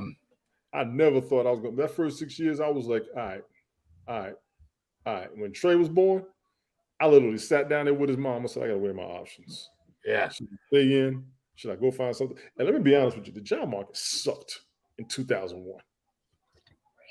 The job market sucked. Mm-hmm. Well, I mean, I said, I'm re-enlisting, bump it. Thanks, but throw them away. Here, let me have that cat. Changing those things would completely change the situation. You wouldn't have had your younger son. I'm terrible at this comment thing because I talk too much, ladies and gentlemen. I apologize. It's funny because it's to say you wouldn't change anything, and there's not a whole lot that I would change. Like I said, if I knew then what I know now, I would have never left Ohio. I guess that's one thing that I said I would have changed. But at the end of the day, I'm born and raised in Ohio. I hate it here. This has never felt like home to me. It still doesn't today. Well, why did you move back then? That's an excellent question. See, a lot of people, when they leave home, they want to go back. You actually did both. The reason that I came back was because the kids' mom and I separated. Right. Obviously. She, as I've stated on this multiple times, outside of everything else that was going on, she had cheated on me multiple times, and then she left me for somebody else, her whole old high school boyfriend. He was from up here in Ohio. He had 2 kids. Okay, you did tell me the story already. Yeah. Well, I'll reiterate it for everybody that may be new to this. Stephen Dahl, no. What? Read the comments. Have you heard of Steve Dahl? Cincinnati is not nice from what I've heard. Cleveland isn't either. Cincinnati, it's getting better. It's always been a shithole, a giant shithole. Cleveland coming around. It's fun to go visit and hang out for a weekend. I just Ohio's never felt like home to me, even though this is where I'm from, born and raised. I've always wanted something bigger and better and felt like there was something that and when I lived in Charleston, that felt like home to me. I felt like that's where I belonged. But anywho, so their mom left me for another guy. He was from up here. He did move down there for a few months, but his kids were up here. Granted, he doesn't get to see his kids very often for whatever reasons, his mistakes, his path, his choices, but he was missing his kids. I found out the hard way. Dads in South Carolina basically have no fucking rights. None.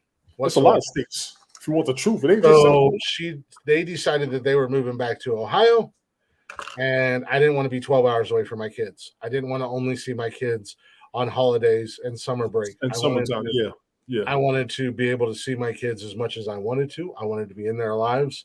And from the time we came home, I pushed and fought and did everything I could to have them full time. And I do have them full time. I've had them full time for almost a year now. They are with their mom on the weekends. They're with me Monday through Friday, Monday through Thursday. In the summer times we do split week on, a week off. That's what I'm going to be doing with Jason. I told his mom about that. But as I explained to her, and we were finally able to come to this impasse, this agreement, whatever you want to call it. I'm not trying to keep the kids from you. I'm not trying to take the kids away from you. You can see the kids whenever you want. But it is better environment for them to be with me during the weeks and stuff like that. So in the summer times, we do a week on and a week off, Monday to Monday. Where do they want to stay is the question. I mean, they seem to be much happier with me, and that's no slight on her or anything like that. But they do enjoy visiting their mom. They do enjoy seeing their mom, and there's times during the week where they go and spend the night with their mom. Damn right. Like I said, I'm not going to be that asshole, regardless of anything that's ever happened or what she's going through or anything she's doing right now. I'm not going to be that dick unless there's a reason to, where my kids are being physically harmed or in any way, shape, or form danger. But I'm going to stop her from seeing them. Nursey, I think she's on my YouTube. She might be on Tony's YouTube. Because I do have since you were late tonight, Tony. I threw this up on your. Don't blame me for that bullshit. Everything you experience forms you. Yeah, exactly. Yeah, she's on my YouTube, and Nursey's on yours. You're used to the calm of the Midwest. Try out fuck Baltimore and fuck Cincinnati. Baltimore's no joke. My brother lost him up there. Well, and no, I'm for the most part, regardless, despite what you guys see on here, for the most part, I'm really calm, cool, collective. I'm real laid back. I kind of just go with the flow outside, like I said, outside of what you see on here, because I can't come on here and have that mentality when I'm trying to do a podcast and host a podcast with these guys. But I'm super chill, super laid back. I'm a man child. I do have my moments where I'm just a Toys R Us kid. Yeah, I have my moments where I'm just like, and having fun and joking around. But it's not. Ohio's cool. It's not a bad place to live. I just don't like being here. It just doesn't feel like home to me. And Charleston did. Now, granted, I fell in love with Charleston when I was 17 years old, and I went there for spring break. I went back the very next year for spring break. And I was packing my bags after I graduated because my plan after graduation, Ohio's not flat. Ohio's not flat at all in any way, shape, or form. See the point? My plan after high school was to go into the military. I wanted to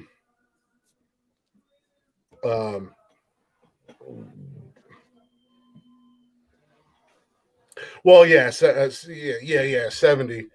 But even 70, depending upon where you're at, 70 is not flat. It's just a straight shot. 70 is just a fucking straight ass shot. But I was going to go into the Army. I was going to do MP. My ultimate goal was to become an Army Ranger. And I was going to do 20 plus years in the military and retire. That was my plan for life. Unfortunately, due to injuries that I sustained playing sports in high school or various other activities that I was injured in, they told me medically they couldn't clear me. And then because of the sole survivor law or clause, I couldn't do an Army Ranger. They basically said unless all hell broke loose, I would never see frontline. And even then I was like, okay, cool. Because they told me that before the injury thing came out. I was like, okay, cool. I'll go into combat engineering. I was already a construction guy at that point. I'll go into combat engineering.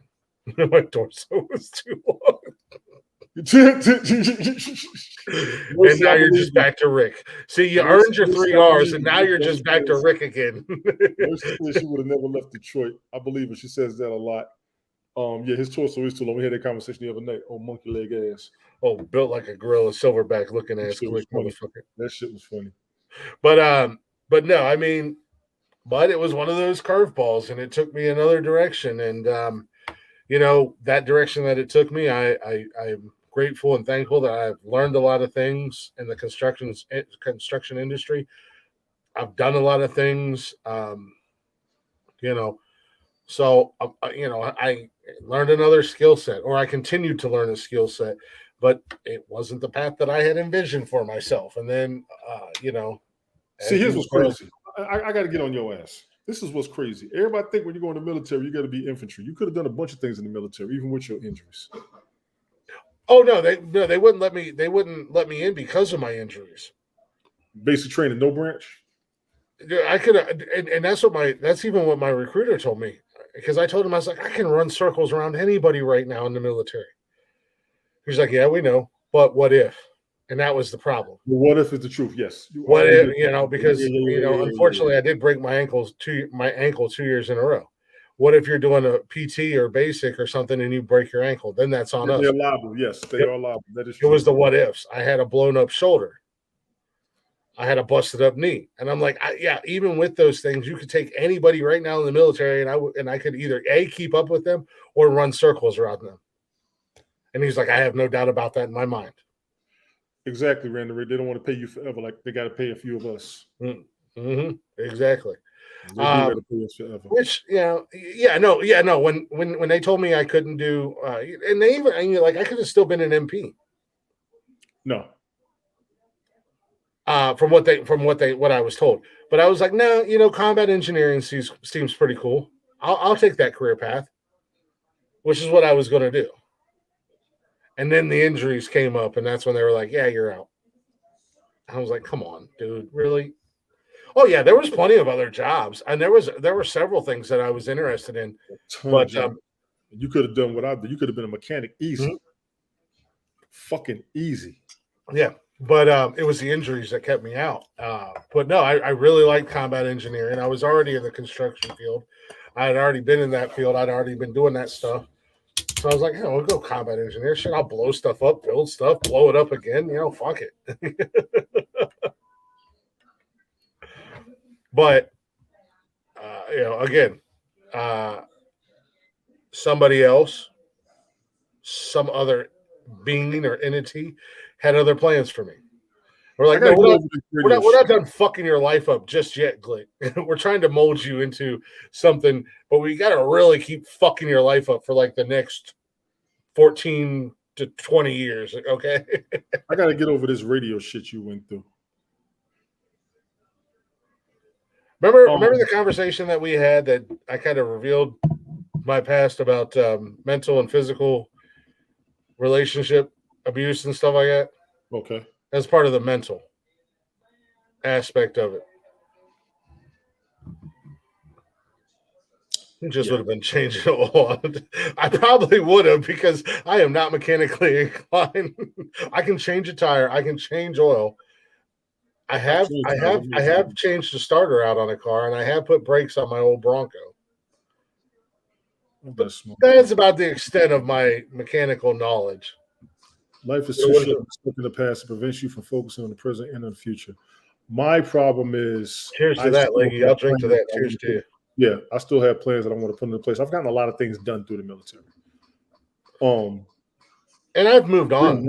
You're right, but oh no, I would have. If you just let everything weigh you down and you don't have any ambition, you don't reevaluate, you can't progress. I tend to reevaluate a lot. Yeah. I really do. I reevaluate a whole lot, and I gotta look at some of the past mistakes I made to make sure I don't make them again. No, that's why I say coulda, shoulda, woulda. Your coulda, shoulda, wouldas. Obviously everybody's going to have those. You can't live in the past. You can't stay in the past, which was a hard lesson for me to learn. I did for many years. I can talk about the past. It is what it is. It happened. There's nothing I can do to fix it. You can talk about it now, yeah. Just because you talk about it doesn't mean you live in the past. But and I've had this conversation with people, and I've told people, I've got a friend of mine, and I've told her many times, you have to let shit go. I have. No, that's my problem. I don't let a lot of shit go. No, you haven't. You haven't let anything go because you're still holding on to shit that happened when you were 15. It's traumatizing. That's why. That's a lot of people. Well, yeah, I understand that. We all have our trauma and stuff. And it's a part of what makes us who we are. But it's okay to let it go and move on. I mean, in all honesty, you can go Golf Hawk, what's good? Yes, we are. We're gonna go down the field a little bit because a lot of people need this. Honestly, this is typically what happens on Mondays with Tony and I, because Tony and I can have some deep ass conversations. Let's be honest. I try to help people going through shit that they don't tell nobody. We gotta get to your brains. Golf Hawk in the building. What's going on, brother? You know, you can. Well, I don't know if you can or not, but you can go back and see the progression of me from when I was on Periscope to now. I was just getting drunk and acting a fool on Periscope. I was doing the same thing on TikTok. I was borderline doing the same thing on Haps, other than the fact that I've always been trying to drunk on Haps. To where we are now. Yeah, I still drink and I still have fun. I try to have fun. But we try to put together an actual show here that's mildly entertaining with some content and stuff like that. But at the same time, like I said, on Mondays, Tony and I, we can get real. We can have these deep conversations, and it's okay. I will do this shit. We can do it. But and I have for a long time, that was the other thing. For a long time, I didn't want to talk about. Hold on, damn it. I didn't want to talk about my past. I didn't want to talk about the things I've been through. Or the things I've seen or done or anything else, and I've slowly started to come around with that. And that was one of my biggest problems about coming back to Ohio. Outside of the fact that I don't like it here, was I'm coming back to a place that I thought I got away from a lot of shit, and that shit's still here. Fortunately, what a lot of the things that I was worried about, I found out real quick in a hurry that I didn't have to worry about. But, nevertheless, it is one thing to talk about your past and be able to talk about learning from it and growing from it and becoming better from it. And it's a totally different thing to live in it and still live in it every single day and let it eat at you. And I was guilty of that. Now I'm just like, it is what it is. I did it. I lived it. Judge me if you will.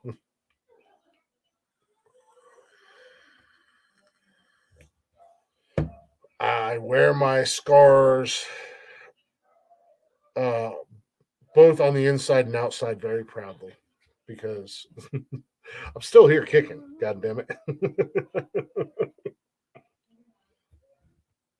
Somehow, some way, I'm still here kicking. So, some mornings I wake up and go, how the hell did I survive some of that shit? Even when I didn't want to. I got a piece of fucking... I have knives all over the place. The only thing I can find is my fucking big-ass Rambo knife. I got like a piece of metal or something stuck in my knuckle that's driving me crazy. Got it. There we go. Got it.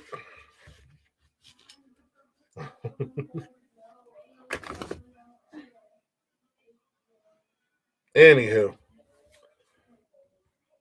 Let me rephrase. Dwell. Yeah, exactly. I think I knew. I think I knew what you meant, Leggy. I was trying to. Sometimes I talk a lot just because words are hard. Damn it! It says right there at the bottom of the screen. Words are hard. Yeah, no. I think I knew what you meant. Yeah, dwelling on it and living in it. That's one thing. But ain't we all? Amen. Tony D. Tony D's in the chat. Okay, back. Sorry. Dog had a snake. What kind of? I must survive. Oh, sorry, I won't. Dog's had a goddamn snake. All right, I'm gonna add that to the list. See if I can find a cover of that song for Wednesday night. Oh, Leggy.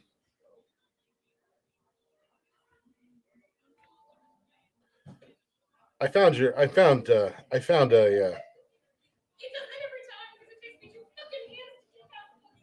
What the hell is going on in my living room? We were talking about wearing your sunglasses in a basement at night. I found a cover of I wear my sunglasses at night, or sunglasses at night. Not I wear my sunglasses, but sunglasses at night. But yeah. here, about to drive. Be safe driving. But hey, I told you, I got my little notebook. I write notes down during the show so I don't forget, because I will absolutely 100% forget. I know I'm guilty of it. It's got a brain thing. One too many shots to the head.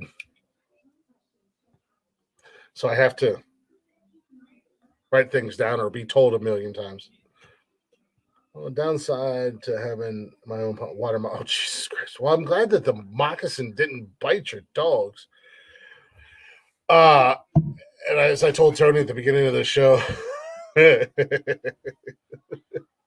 somebody asked for the Cleverleys. I think I said that right. With their cover of No Diggity, and it's going to absolutely fucking blow Tony's mind. It's going to make his fucking head spin, and I cannot wait to see it.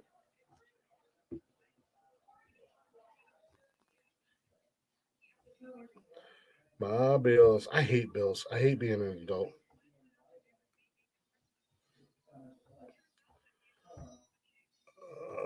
What happened to Tony? Actually, you know what? Why don't we do that real quick? Why don't we just take ourselves a little breaky break? Oh no, where's it at? They were literally just there. And I lost. Oh, you know what? I'm an idiot. I am an idiot. Son of a bitch.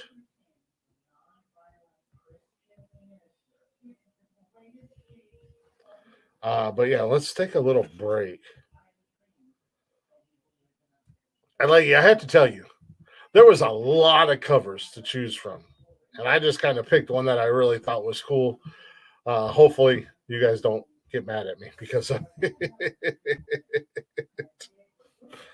hopefully you guys aren't too angry at it.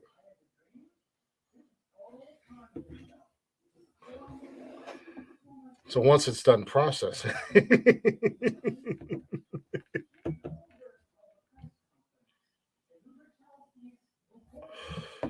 know what, to make it worse, there is a God. Why is there a God, Tony D? Well, typically we don't take breaks on Mondays, but you disappeared on me.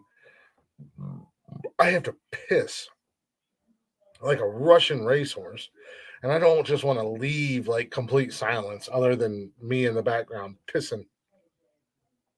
So we'll take a real quick break. And as requested, and this is going to stay in rotation, I'm building this nice little rotation of cover songs, and we might as well just keep it in there. This is a gentleman,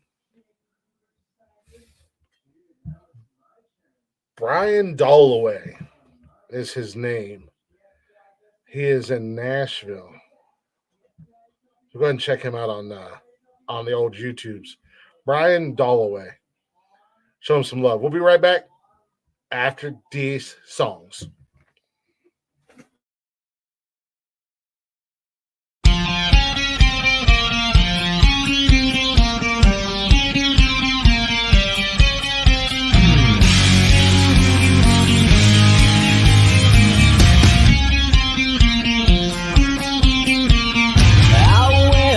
Sunglasses at night, so I can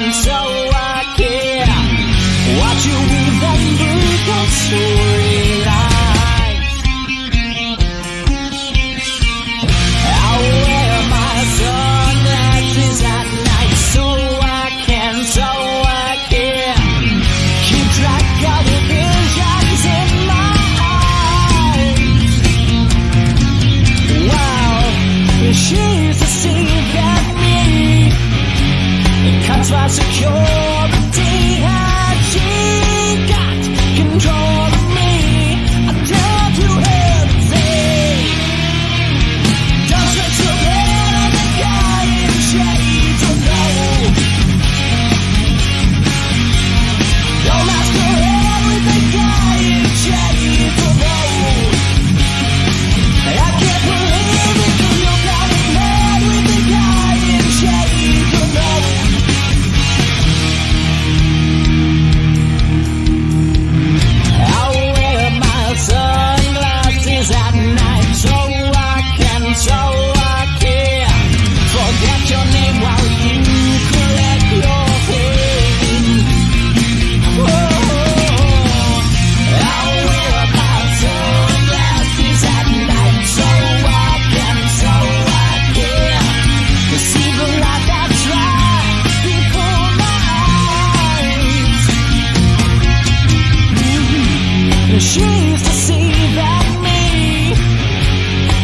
lost my security. Had she got control of me? I dare to hesitate.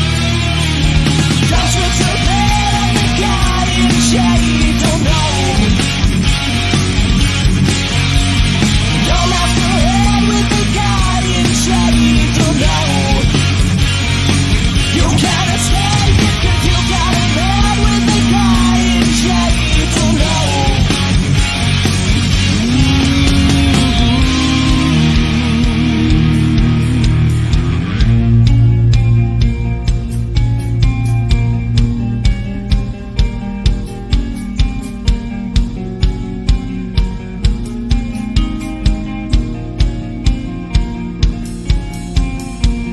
I wear my sunglasses at night. I wear my sunglasses at night. I wear my sunglasses at night. I wear my sunglasses at night. I wear my sunglasses at night. I wear my sunglasses at night. I wear my sunglasses at night. I wear my sunglasses at night. I wear my sunglasses at night. Ooh, I'll say it to you now. I wear my sunglasses at night. I wear my sunglasses at night. I wear my sunglasses at night. Come on. Woo! I wear my sunglasses at night. I wear my sunglasses at night. I wear my sunglasses at night. Ooh, I'll say it to you now. I wear my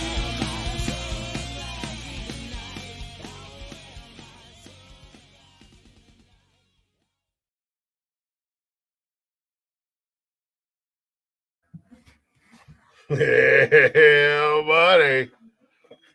Well, Brian Dolloway for you there on YouTube. Go ahead and check him out. That wasn't bad. That video was awkward, but that wasn't bad. That wasn't a bad remake. It really wasn't. I wear my sunglasses at night. What do they say? I smoke way too much weed. Get incoherently fucked up until I pass out live. Wait, what?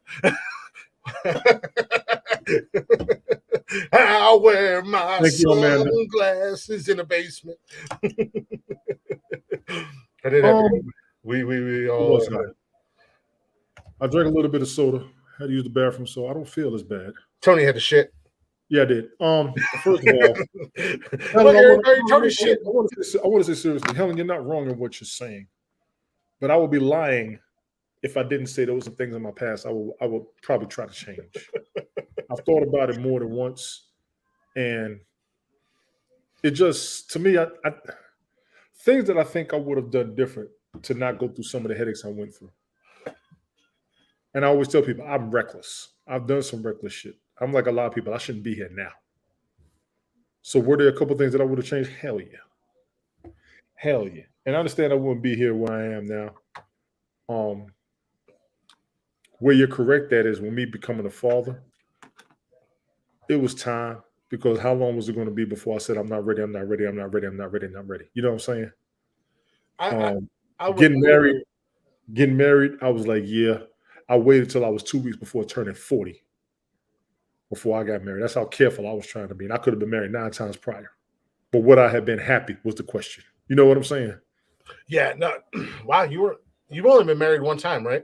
Yeah, that's it. Oh, okay. Wow, I thought you guys were a little bit were younger than that, but oh no. See, and that was another one of those things that when I got married, that was one of those things. It was one of those voices in my ear going, as as a man, that's what you do. You already got your baby. Austin was 2 when we got married. Was I ready to get married? No. Did I really want to be married? I mean, at the time, I wanted to be, but was it what we going to make it was my question. Yeah. You could always want to get married. The question is, are you going to make it? I'm not going to deny my feelings that I had for the kids' mom back then. I thought they were real. Of course. Or they were real at the time. But, people change, things happen, whatever. We both had our faults that led to the downfall of our marriage, but I mean,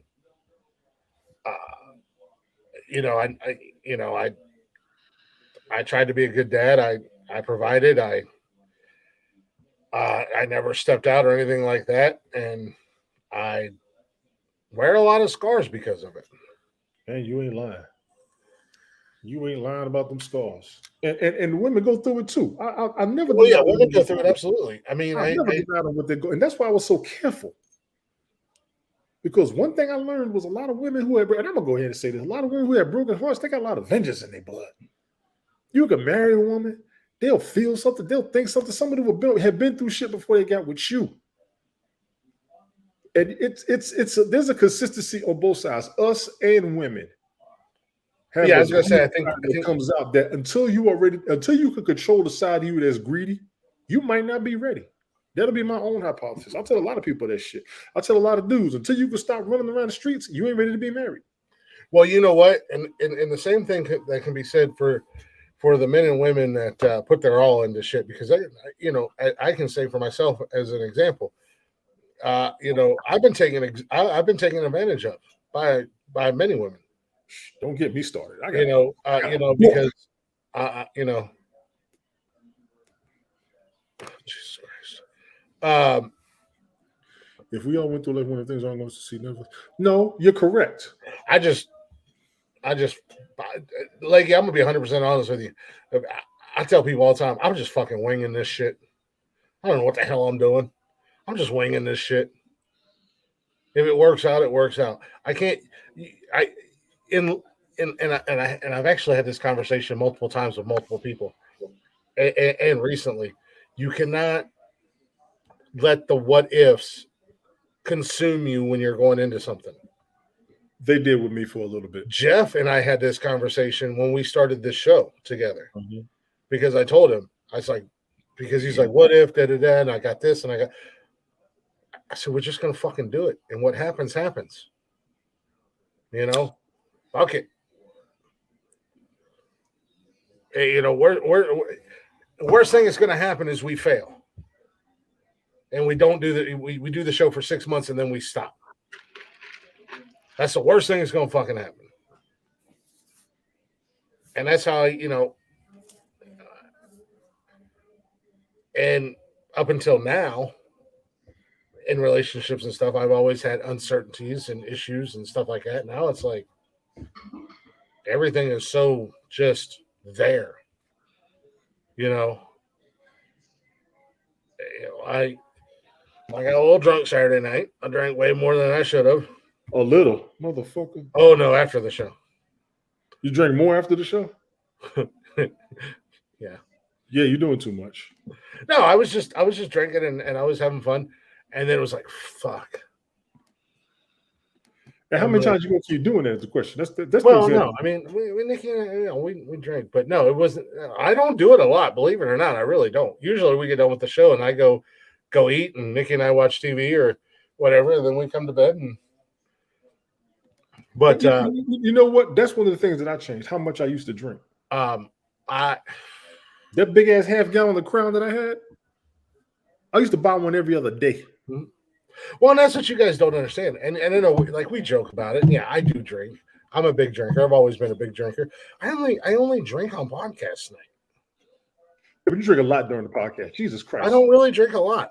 Dude, you drink more beer in a week than I do in a month. I've had. How many have I had? Thank you. You don't even know how many you got. That's no, because I'm trying to think of what I bought and what I have left. Okay. Yeah, I think I'm on like my fifth beer. Your fifth already. 5 beers. Only had 5 beers. You're Gary. Yeah, exactly. You miss 100% of the shots you don't take, like.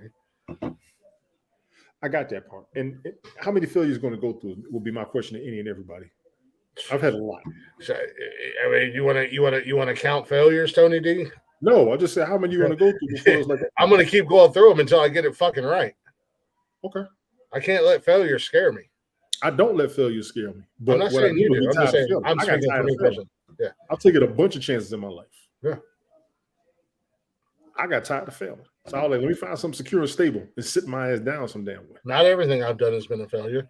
But I've taken a lot of L's in my life. Amen to that shit. And you know what? I'm probably going to take some more.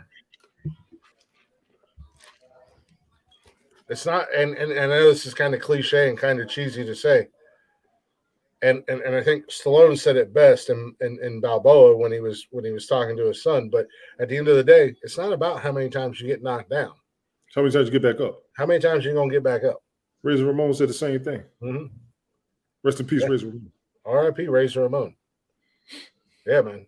You know, and that's one thing that in life. I mean, I ain't never had too many quote unquote people to have my back. Most people are waiting for me to stumble so they can kick me and knock me over and put another knife in my back. I've had both. You know, I've had both. I've had people pretend like they were. The thing is when people come in to back you up, you didn't expect. Mm-hmm. I've been in places when I'm about to brawl, and I'm gonna go ahead and say it. When I had white dudes and white girls ready to fight with me, mm-hmm. because there was like, we know how you can get, but we know who you are when you're real. And that's the motherfucker we're going to fight with and for. That's what made me change my ways. Because, like I said, back in the ladies, we was that pro-black movement was going pretty hard. And I was about to scrap with this dude. A bunch of kids came out of nowhere, like standing behind me. I had like 40 people standing behind me one time. This was junior high. Mm-hmm. I was like, the fuck? They were like, nah, we know where you coming from. You good. I was like, oh shit. So I had to calm my ways. Yeah. You don't know, we never know. Damn it. Now I'm awake. We don't never know where our support is coming from and who has our back regardless. This goes to everybody. All you little motherfuckers out there, y'all need to listen to this shit. Because some of y'all got a whole lot of this. You talk a whole lot of I don't care and I don't give a fuck and I don't need. Yes, the fuck you do. Everybody's tough. Mike Tyson said everybody's tough until they get punched in the mouth. Let me tell y'all something. Everybody's tough until you're fucking outnumbered. And that's what's happening in today's society. Your ass is outnumbered and outgunned. Mike Tyson also said that everybody has a plan until they get punched in the face. Oh no, I got a dude that we're friends, but we've never been really nothing more than acquaintances. And this is a dude that will randomly just be like, hit me up. Hey, what's going on, man? How's life treating you? You know, people I grew up with don't even do that. My own family don't even do that. You know, and when I came back home to Ohio, you know, there was a little bit of an issue. And he was like, hold up, I got you. And, you know, but it was one of those weird phone calls that was like, oh shit, okay, yeah, we're good. You know, like it had nothing to do with me. It just would have affected my kids in the long run. I think different as parents as well. See, what's that? I always tell Trey, he changed me. I couldn't be that same reckless dude with a baby to come home to who was looking forward to seeing me. His mother needed me. You know what I'm saying? I had to change my shit. You got kids. You got Nikki. Oh, don't get it twisted. I'll still be reckless as fuck. No, you got to stop. If I have to be a parent.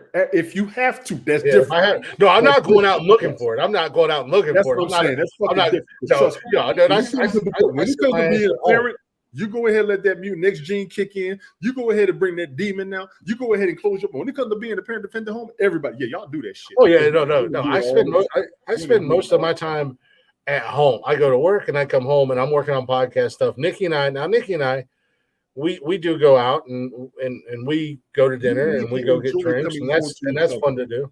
Now that once period end the story. That's what the two of you. Yeah, once coming home to each other. Most people don't even have that. Mm-hmm.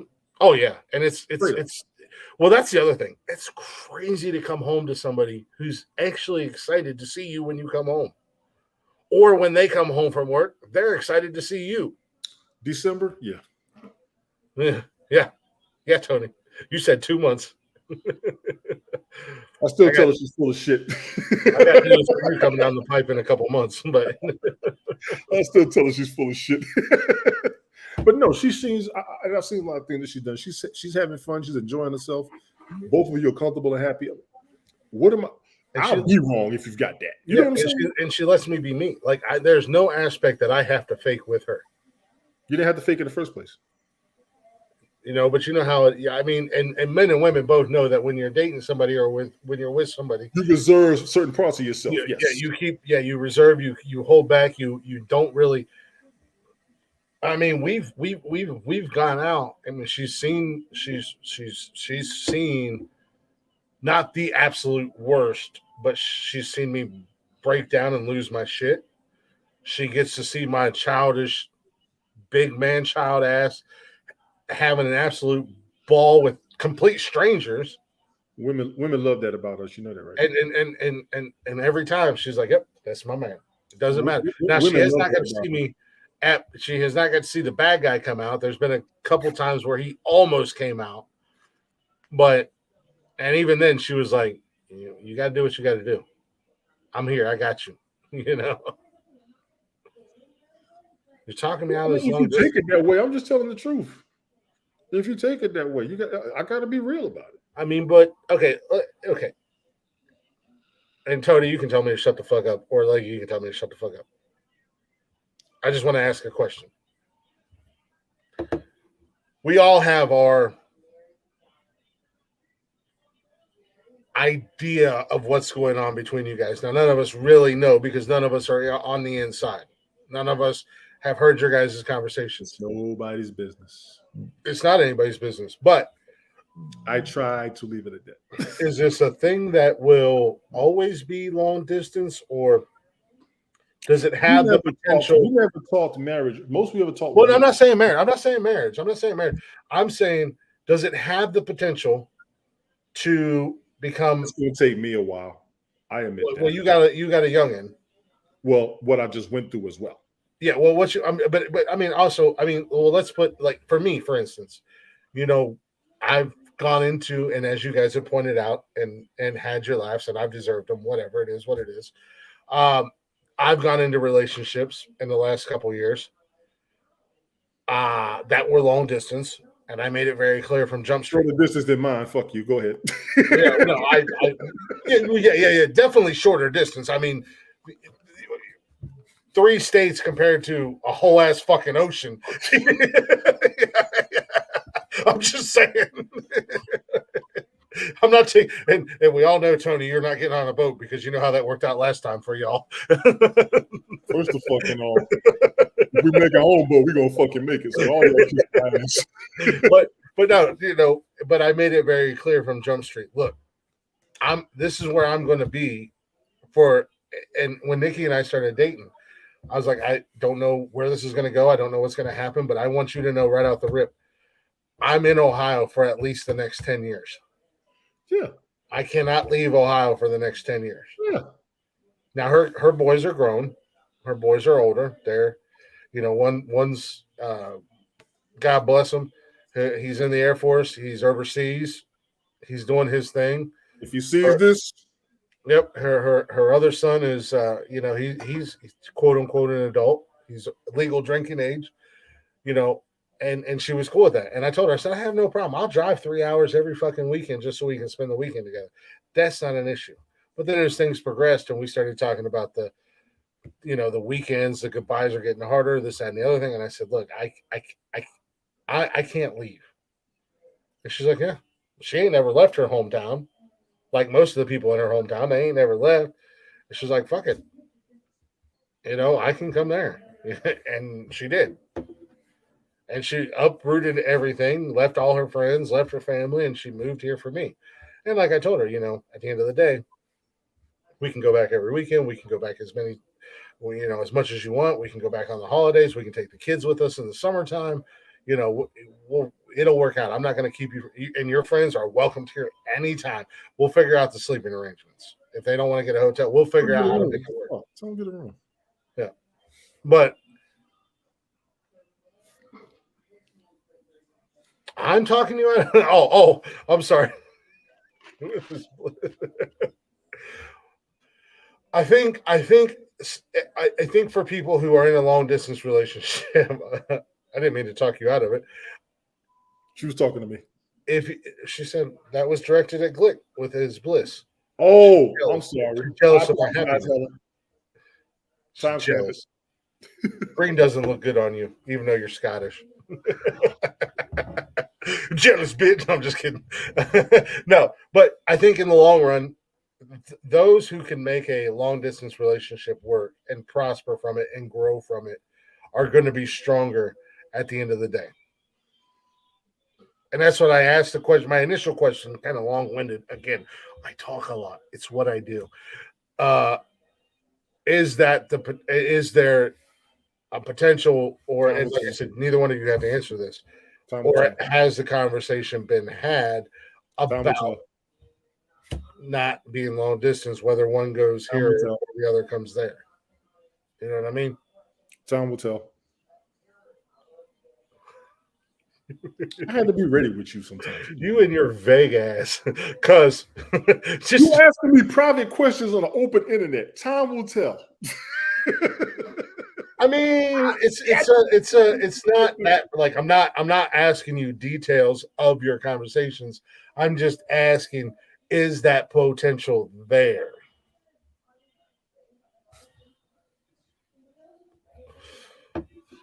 I'm gonna get cursed out when this show's over, just so y'all know. Jesus freaking Christ. Click, you motherfucking cracker ass honky bitch made mother. You so white, boy. I don't never call him that.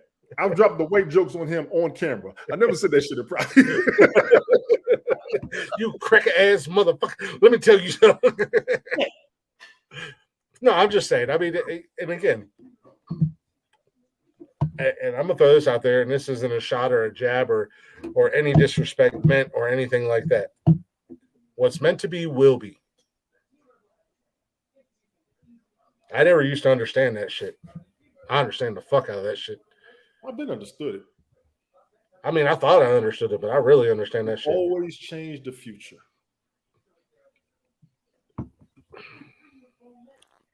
Yeah, go ahead and highlight that, please. Wait a minute. Oh, yeah. Wait a minute. Yeah, I'm sorry. I had to look at that a second time. He's not taking or in a relationship. Yeah, trust me, we've had that conversation. Tony hates me. He loves me. He won't tell me he loves me, but I know he does. But he also hates me a lot because I'll Dr. Phil the shit out of his ass in a heartbeat. And then he just becomes a man, and he won't talk to me, and he ignores me, and he gets mad, and he pouts around and stomps his feet.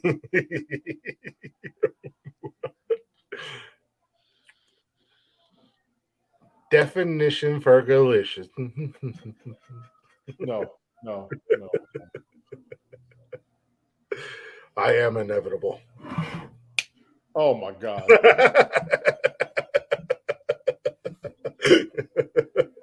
What's going on, Sadie's? What's up, Sadie? It's sarcasm. Don't highlight it. It's an actual statement. I am divorced. I mean, well, in all honesty, that's something Nikki and I have talked about. I am technically not. What? Divorced. Really? I am working on it. Really? I am working on it. I've been working on it, but unfortunately, for me, being at the fact that since she left, and you had to go through the whole bullshit of South Carolina, being in the goddamn Bible Belt, you had to be separated and have separate addresses. First and foremost, you had to file for separation and get it approved by the courts. What? And yes, in South Carolina, you had to file for separations, get it approved by the courts, and then you had to live at separate addresses, separate mailing addresses for a year before you could file for divorce. Okay. Well, before that year was up, we moved back to Ohio. Okay. Well, in the state of Ohio, even though we were both born and raised in Ohio, our marriage license is in Ohio, you had to be here for 6 months. Okay. You had to be, quote unquote residence of 6 Now months you just waiting on court dates now. before you could file for divorce. Well, in that time, that's a lot of what I was well, since she's left, I have 100% financially supported the kids in every aspect, shape, and or form. So I have not had the money up until recently to file. Right. No, I got that. Because I'm not getting any help from her. And like I told her before, I said, your ass should be the one paying for all this bullshit because your ass is the one that stepped out. Your ass is the one that left me for somebody else. But I'm paying for everything. So financially, I have been there. Once we get married, we got to pay for everything regardless of their actions. Mm-hmm. That's the problem I fucking got. Mm-hmm. That's the problem I got. And I told people, if I hear one more time, that was them, that ain't me, or why don't you give me a chance, or I'm not them. If I had a penny for every time I heard that. Mm-hmm. So now I have all the paperwork. I got to get it filled out. I've got to get it filed. I have the money to pay for it. On top of the fact that, when I thought I was going to have the money and then I found out I had like $15,000 in back taxes that I had to pay because she fucked me in taxes so bad when we were married. So it's just like, but now the money's there. Now the paperwork has to be filled out, has to be filed, and it will be finalized finally. So, I mean, Jesus. It's not something that I wanted. Trust me. I would have wished 5 years ago it would have been finalized and done and over with. But then after... And dude, trust me, I'm not going to lie. That shit fucked me up so bad when it was finalized. I was at work. I got the phone fuck me up in any way, shape, or form. I'm going to have a party. I was at work. I got the phone call. Oh, like, okay, good. I said, okay, thank you. I'm like, okay, I got to redo this. Wham! Mm-hmm. My emotions just dropped. One of my homeboys was like, I just called until it was finalized. That's a good thing, right? I said, I don't know. It'll be 100% a good thing. I am so failure because of how hard I went into it. And that's what it slammed me, dog. See, dudes won't talk about this. People get divorced, like, yeah, we're gonna have a party. No. I'm gonna tell y'all the truth. That shit fucking hurt. It fucking hurt. If I'll be 100% honest with you. If it would have happened sooner, I might have been. Fair enough. And you also was married longer than I was. Oh, we were married for 11 years. Actually, we were only a couple days away from our 11th anniversary when she left me. But we were together almost 17. Yeah, you. I spent almost half my life with this woman. Yes, a lot. So if it would have happened quick, I can kind of see where you're coming from. Yeah, but now, I mean, even a year afterwards, I was so emotionally disconnected and done and over it, and I realized how bad our relationship was, how toxic she was to me. And we get along today. Like, she still does things that aggravates the shit out of me, but we get along, and I make it a point, and I bite my tongue, and I go out of my way to make sure things are easier for the kids. Of course. But 2.5 years to come to the fact that it was over. You behave as if it came to someone's shop. It was done for you. See, it was done to you. That's a lot of people wanted to get divorced. I didn't. I'm still listening, Tony. I'll be right back. Yeah, you good. And I tell a lot of people that. A lot of people look at the time frame, they look at the distance, they look at how long it was. It's still up to you as to whether or not it's over, whether you can reconcile it. And even if you don't, you got to get over what you went through and what you felt. At least for me, I'll be emotionally incorrect with this, or I'll be like too much into this because I can't lie. Well, you also wanted to, and you also knew as better as I did, if you want to say it like that. You knew like I knew. My story and your story. So trust me, it could have went both ways on that. And the reality of both sides was always there in the first place. Well, and I think, and this happens both ways. I mean, it happens to men and women. Sometimes it comes out of left field. It comes out of nowhere. You're not prepared for it. Sometimes, and I think this is why the quick disconnect was there for the kids' mom and I, because at the end of the day, we both knew that our relationship was over years in advance. But we tried to stay together for the kids. See, years in advance, you knew it already. And, yeah, well, I mean, there's only so many times that you can take somebody stepping out on a relationship, or there's only so much psychological, mental. Fair enough. That you can take, and at the end, the last 3 years or so, I was literally just going through the motions, man. I mean, I was sleeping in my garage for like 5 years. You were more prepared for it to be finalized than I was. Yeah, and that's why I said, I there's a lot of times that I forget that technically it's not finalized, and I don't even think about it because I'm just so. I can honestly tell you, beyond it, finalized is different than separation. Hello, shark bait's in the house, everybody. All the shark baits. He did it. I didn't. He did it. That's his fault. All the shark baits. You made that shit up. Good night. Love you, shark bait. Mwah. Come here. Come here. Do it. Are you gonna stop calling it? No. Yes. No, I'm not. Tony said he's not. I will. Come here. You just said no. Tony said no. Fine. Good night. Good night. What are we doing? We're shaking hands. Yes. Night, bro. Right. Oh, what are you doing? You gotta dap it up. You gotta shake it. You gotta dap it up. Thumb more. 1, 2, 3. I declare thumb more. Blow it up. Deuces, Jaws. I love you. I love you. No, she don't love you back. That's I know she don't. This child ain't told me she loved me for like a year, unless I buy her something. Yeah, they love you there.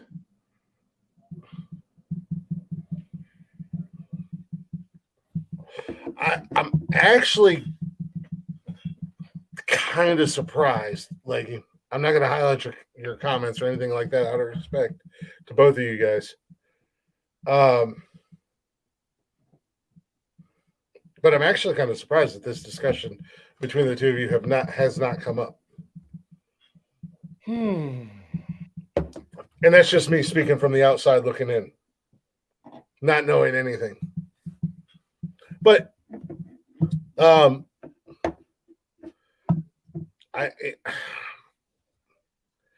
this is going to sound like a real dickhead thing to say, Tony D. And I apologize for it. Kind of playing the devil's advocate here. But in the words of Disney's Frozen, let it go, let it go. No. Sorry, I was trying to add something funny. But no, I at the end of the day, I mean, unfortunately,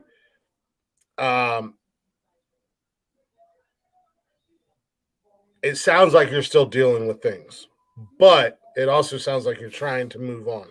It's not all negative. It's not all negative.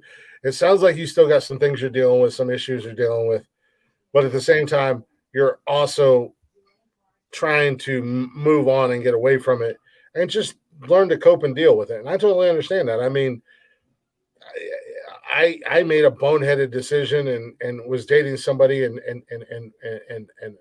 got engaged, and I ignored all the fucking red flags. They were all there. And it took me a minute to process it and deal with it and to move on from it because I was so blindsided by what happened. Here I am planning a future, getting ready to. What were you blindsided by?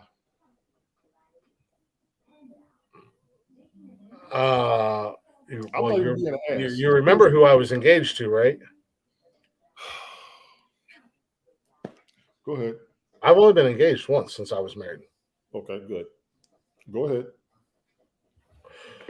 But I was blindsided and I was ignoring the red flags because here I am thinking we are planning a future. I'm getting ready. I'm looking to buy a fucking house for our family. Like, I'm meeting with the banks and I'm meeting with realtors and everything. How long had you two been together before you started this? It was almost 2 years. Okay, that's a fair Well, it was about 2 years, but I had spent 3 years building this quote unquote relationship. I know you don't. I don't think Tony, let me know if I step out of line here. I don't think it was a surprise. I don't think it was so much that you. The feeling was a surprise. I didn't expect it. I think it was. I think it was more of a. I don't think it was a surprise. I think it was more of a realization. And this is where I was getting to talking about. It was literally 5 seconds. Shoot, everything just dropped. Yeah, I wouldn't say surprise. I would say a realization. I'm not going to tell you that I expected it, but I could tell you that it messed me up. It hurt. Threw me all the way off. I mean, my supervisor literally had to send me. I could not fucking function. My mind was gone. See, this is what people understand. That's how deep I was into what I had. And I had to think back to any and everybody I had ever hurt. They felt like this. Mm-hmm. That's why I said. That's why I said I would take away the surprise. I would stop saying surprised and say more of a realization. Like you compare it to, like, we're nerds. I'm not easy to cut people off. Mm-hmm. So that may be the side of me that got hit. Well, yeah, I mean, people can cut people off left and right like it's fucking nothing. Those of you who are like that can be that way. Me, and that was my first time ever being married, and now my first time going this hard on any.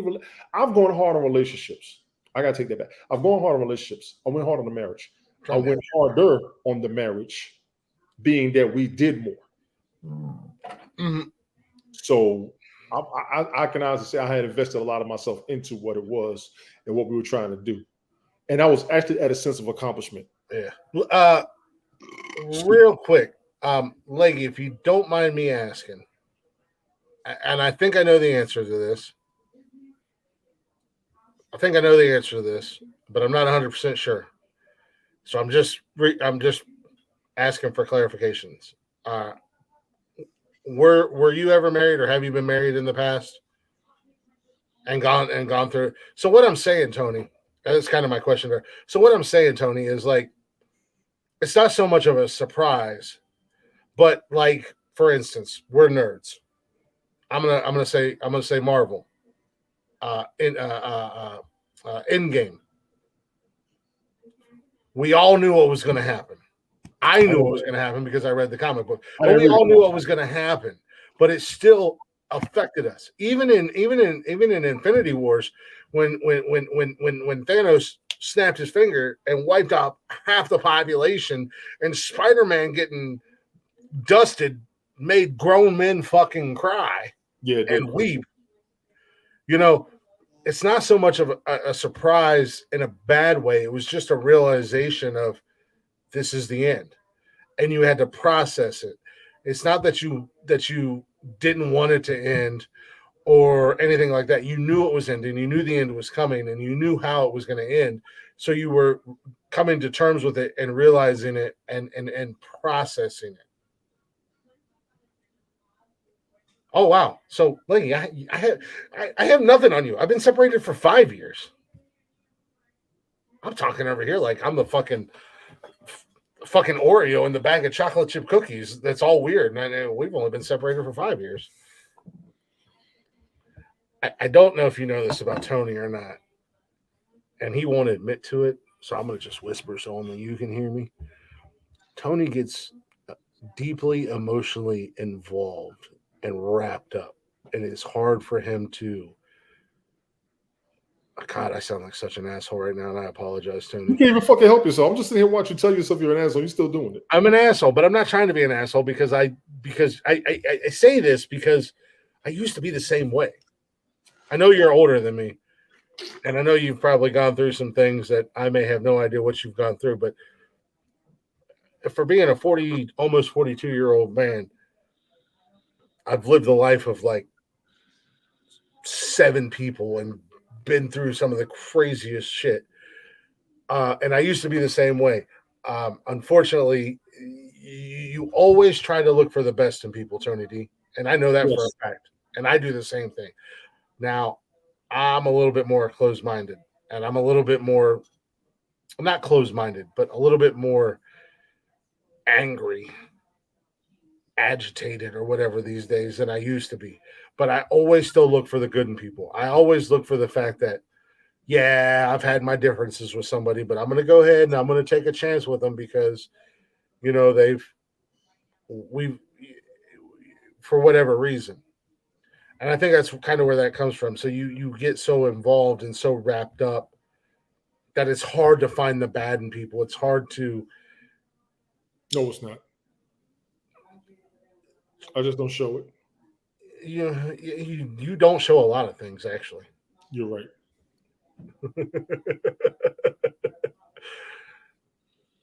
I'm gonna say this. I'm really trying to bite my tongue and choose my words wisely. I'm gonna say this. He has the best of intentions. Tony D, you've always had the best of intentions with everybody, even if it comes to you taking a kick in the dick at the end of the day.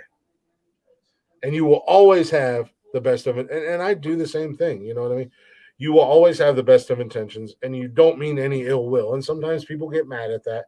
But just know, like you just said, and again, I'm intentionally not reading your comments out loud or highlighting them out of respect for both of you guys. But just know, in the end, there's a method to his madness. And he has the best of intentions, as the great Travis Trent once said. I thought you were going to bed.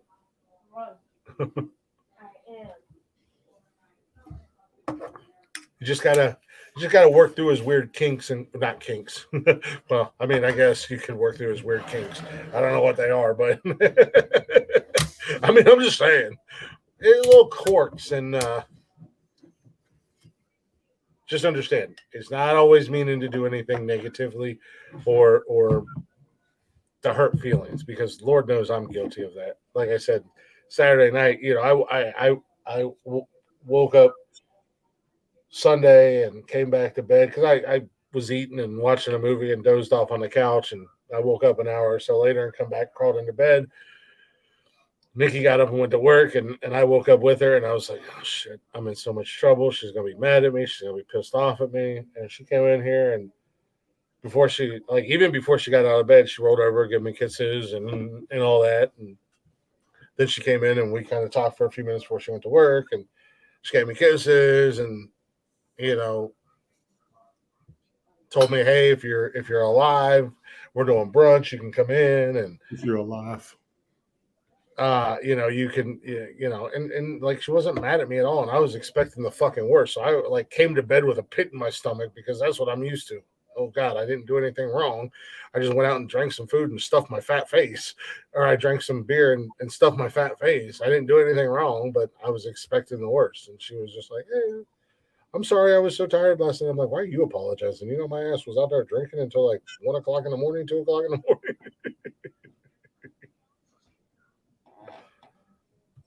But like I said, at the end of the day, if it's meant to be, it will be. I would say to you, stop dwelling on the crazy things that drive you crazy, because it's going to make things harder. You're drinking. What? You're drinking. You're drinking. Soda. I am so drunk right now, Tony. You should be. 6 beers. I am wasted. Hammered. Alcohol poisoning. 6 beers poisoning. Not for your ass. You just can't take advice from anybody. You're so hard-headed and knuckle-headed. I take advice from people. That's why I'm cautious. Not listening is what used to get me damn near killed. You're conscious because you always think somebody's out to get you. I've been set up more than once. I've been sabotaged more than once. I've been played out more than once. I've been embarrassed more than once. Who hasn't? Agreed. That's why I'm more careful. I got tired of going through it. I used to not care. Yeah, I was going to say, who hasn't? Stop dwelling on the past. Remember what we said earlier? Stop throwing yourselves to the wolves, because people start looking at you like you're stupid if you don't become more cautious based on your previous mistakes. I am the wolf. Oh, God. Just because you let your guard down does not mean you're throwing yourself to the wolves, Tony D. If you got No. the right one or the right ones, and I'm not talking relationship wise, I'm talking in life. If you have the right ones, just because you let your guard down and you allow somebody in does not mean that you are throwing yourself to the wolves to be set up or sabotaged or got or anything else. You cannot let the actions of people in the past control your mentality towards people of the future. What about your decision that you made that could have cost you?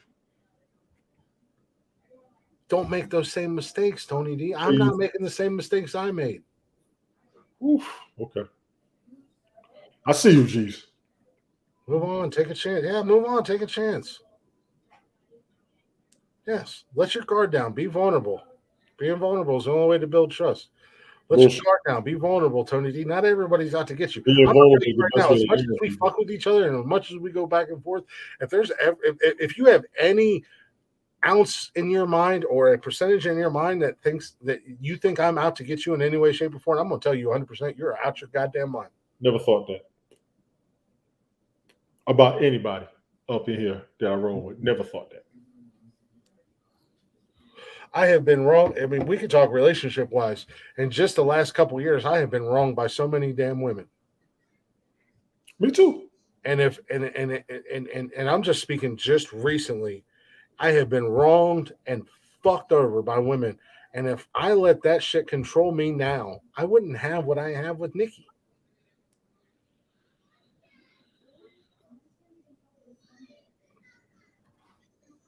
I'm just saying, you know what I mean? Like you have to, if there's even the smallest part of you, and I'm not talking relationship wise, I'm just talking period in life. I think you have something with somebody, you gotta just be like, all right, fuck it. I've done that, been there more than once.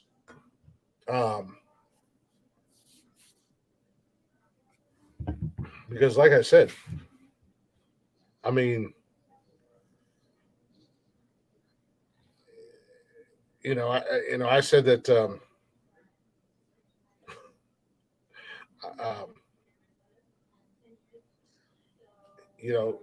I mean, and unfortunately,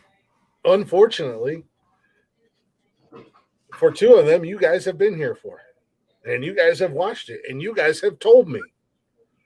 We talked to you off camera about it, yes. Yeah, you guys have talked to me and told me, and I didn't listen. Well, you went for it, and I got one that's still taking shots and jabs, talking all kinds of craziness for no fucking reason. Really? Bitch, remember, I kept my mouth shut for one of them. Keep it up. You know I have a microphone and a mouth.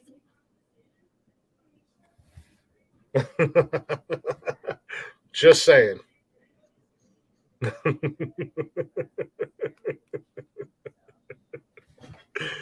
You know what I did to the other one. Think I won't do it to you. It's okay to be, and I'm not telling you to do it with everybody because I'm still conscious with people. Cautious, not conscious. You are the true definition of words and alcohol don't mix. No, I'm the true definition of words. Oh, dude, I talk like this when I'm not drinking. Trust me, it's the struggle is real for me. Oh my God. I'm a big old dumb country boy. Jesus. Words are hard for me, period. You should hear me at work when I'm talking to contractors and shit like that. He's gonna be so mad at you. Y'all, just so you know, Tony's gonna be mad at me after this. I'm not mad. I'm gonna get words. He's gonna call me a cracker. I guarantee he's gonna call me a cracker. No, I ain't gonna do that shit. Hulky cracker, white bread, mayonnaise and turkey, whatever. Nah. Nah. Like I said. But on the flip side, generally, on the flip side, as a whole, there are people in this world that need to not take things as seriously as they do and not take everything to heart as a personal attack.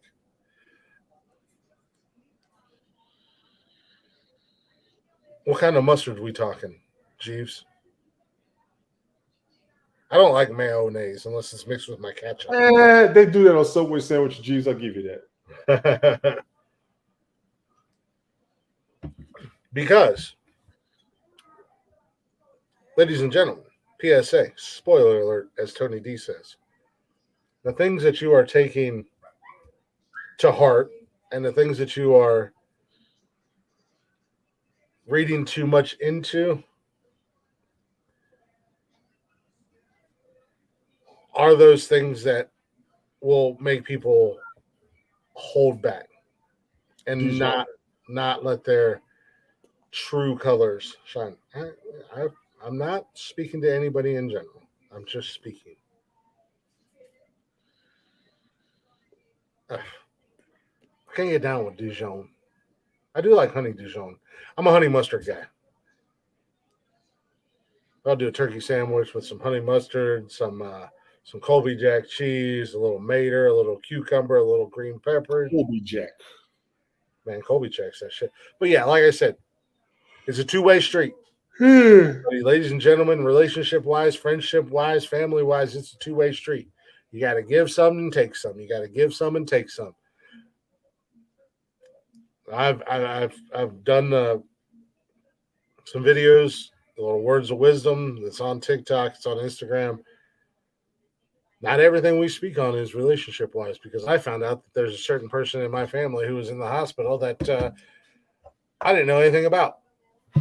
If you got them blocked on social media, that's right. I don't have them blocked on social media. Then I don't know how you didn't see it, because me and Jeff did. I was kind of curious about that myself.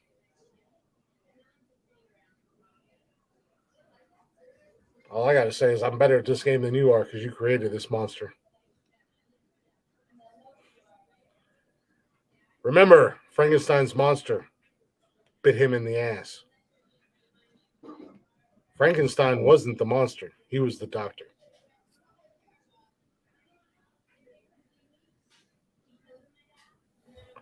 Dr. Frankenstein turned his back on his monster he created.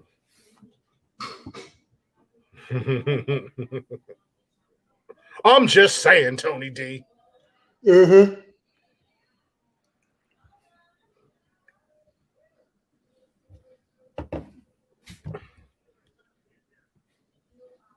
I'm a son of a bitch when I need to be. We all can be. Anywho, Tony D. Uh-huh. What the problem is here, see, listen. I'm seeing contradictory actions. I can't do impersonations. I was trying to do Dr. Phil, but I can't.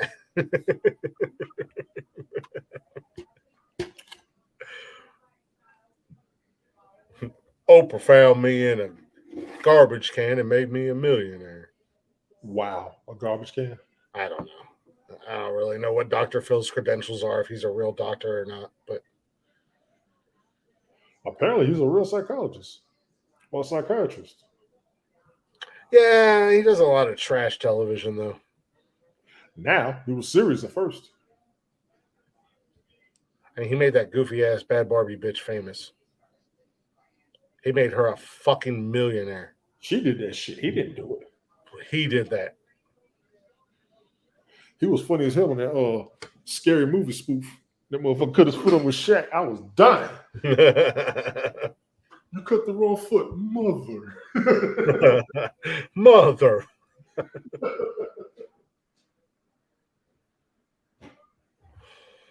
Mayonnaise and turkey. What kind of turkey are we talking? Let's try to God damn, these Monday night fucking. I'm gonna change the name of the show. Fucking nonsensical nonsense. Deep thoughts with Tony and Glick. Jesus Christ. Let's talk about sandwiches, shall we? What kind of turkey are you putting on your sandwich there? You got a little oven roasted, just plain old turkey, little buffalo turkey.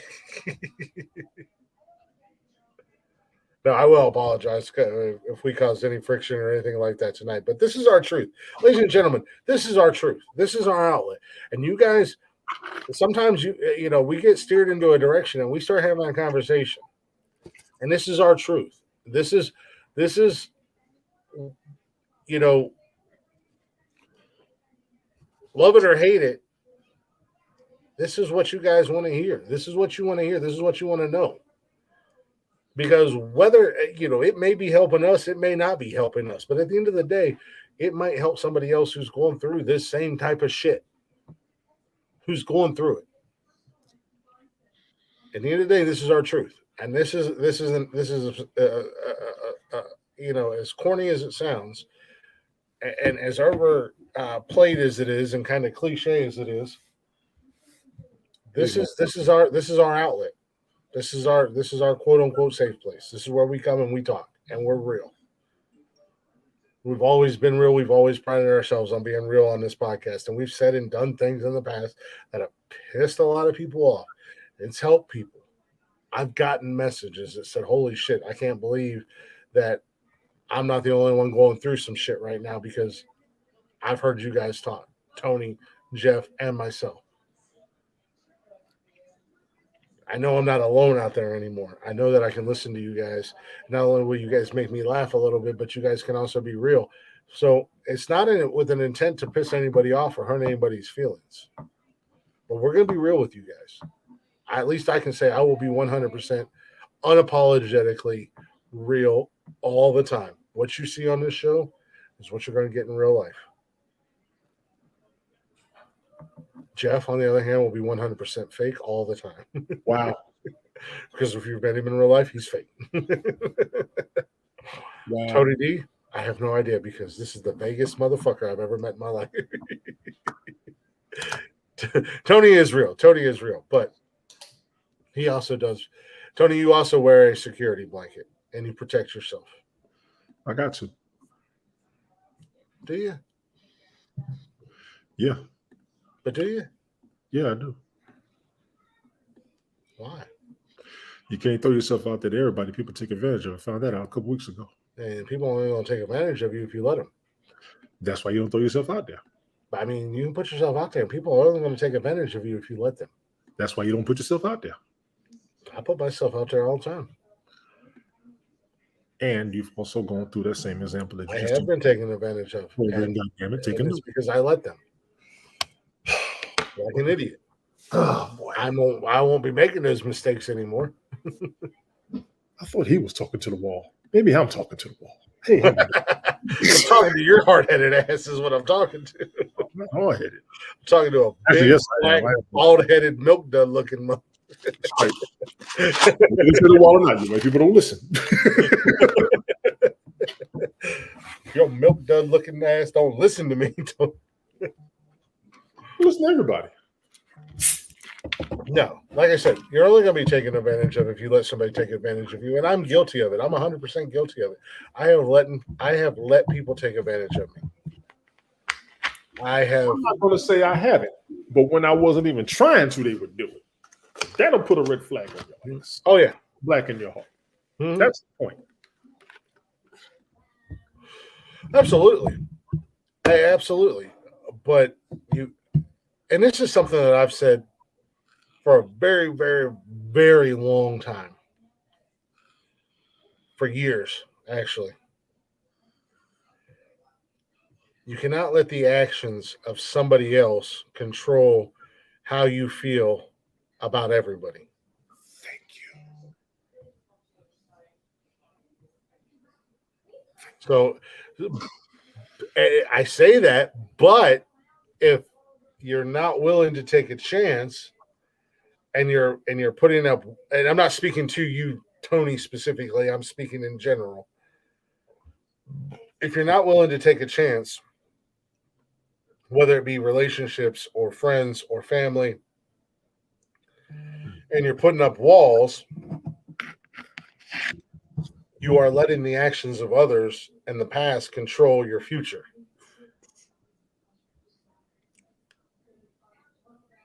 If you don't learn from your mistakes, you don't learn. And I absolutely agree with the comment.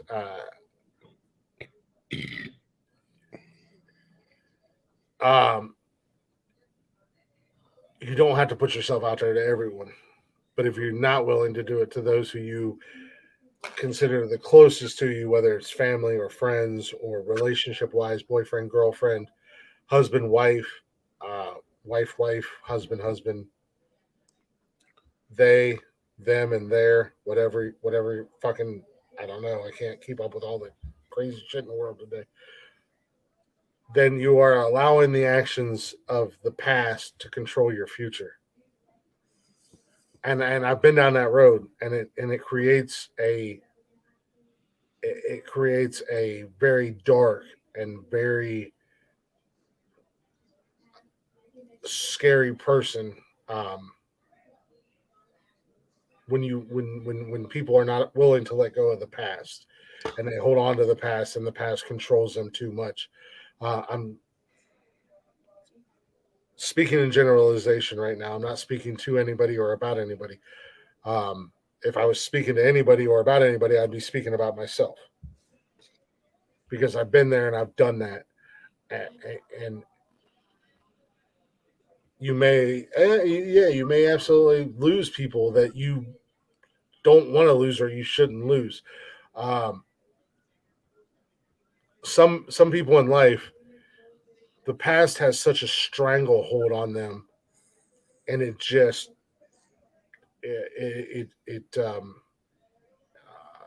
fucking words are hard. It consumes them and it controls them, and that's where people make mistakes. And like I said, for me, speaking personally, I've been down that road, and it's scary. It's very scary, and it's okay. I mean, I'm still learning now, because the first time that I was really vulnerable around Nikki, I freaked out and expected that I expected her to leave, and I didn't think I would ever hear from her again. Because, as you guys know, I pride myself on being a quote unquote tough guy. And then I grew up in a world that, as a man, you're meant to be strong. You're not supposed to show weakness. You're not supposed to show vulnerability. I'm a big dude, 6'2", close to 300 pounds. I got this amazing beard that Tony's jealous of.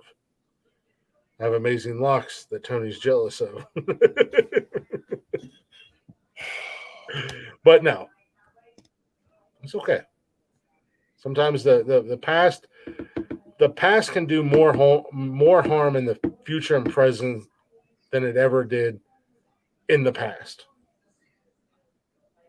That's just me. I'm just rambling, generalizing. I'm not speaking to anybody, so don't anybody take this personally, and don't anybody think I'm coming at them, because I'm not. I'm not talking about anybody in general. So I'm just generalizing. I'm just saying, Jeeves. I mean, he brings it up a lot. Just this glorious beard. That beard is bullshit. Easy come, easy come. I agree. It took me a long time to realize that. It took me a long time to realize both of those things, and I agree 100%. I absolutely agree 100 fucking percent. And I'll speak about myself. It took me a long time to realize that. I always, for a long time, I put this wall up and this persona, this tough guy image, and really at the end of the day, all it did was leave me with fucking scars. You know, I got a fucked up eye because of it. My memory ain't what it should be because of it. I've got scars on my body because of it. I've got emotional scars that I wear. You know, because I'm a man. I'm not putting up with this shit. I don't have to. You know, you're not going to tell me anything. I already know everything. And as I said, it took me a long fucking time. Speak to me, Tony D. What's on your mind? What's running through the Tony D train? Time for me to go to bed.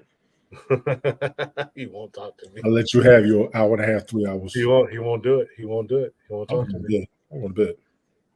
I know I got your old think box thinking tonight. Oh, yeah. It's the wheels are turning. The wheel's been turning, yes.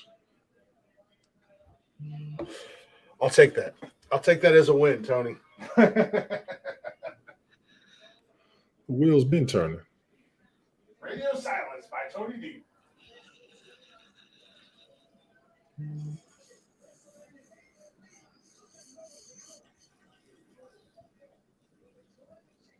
Talk about anything. I don't care. Talk about the Jets.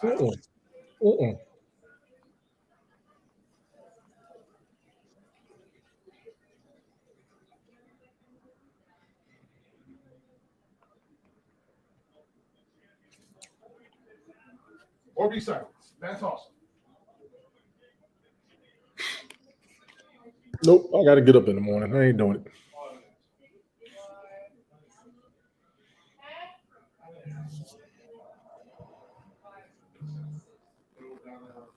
Toby, how you doing?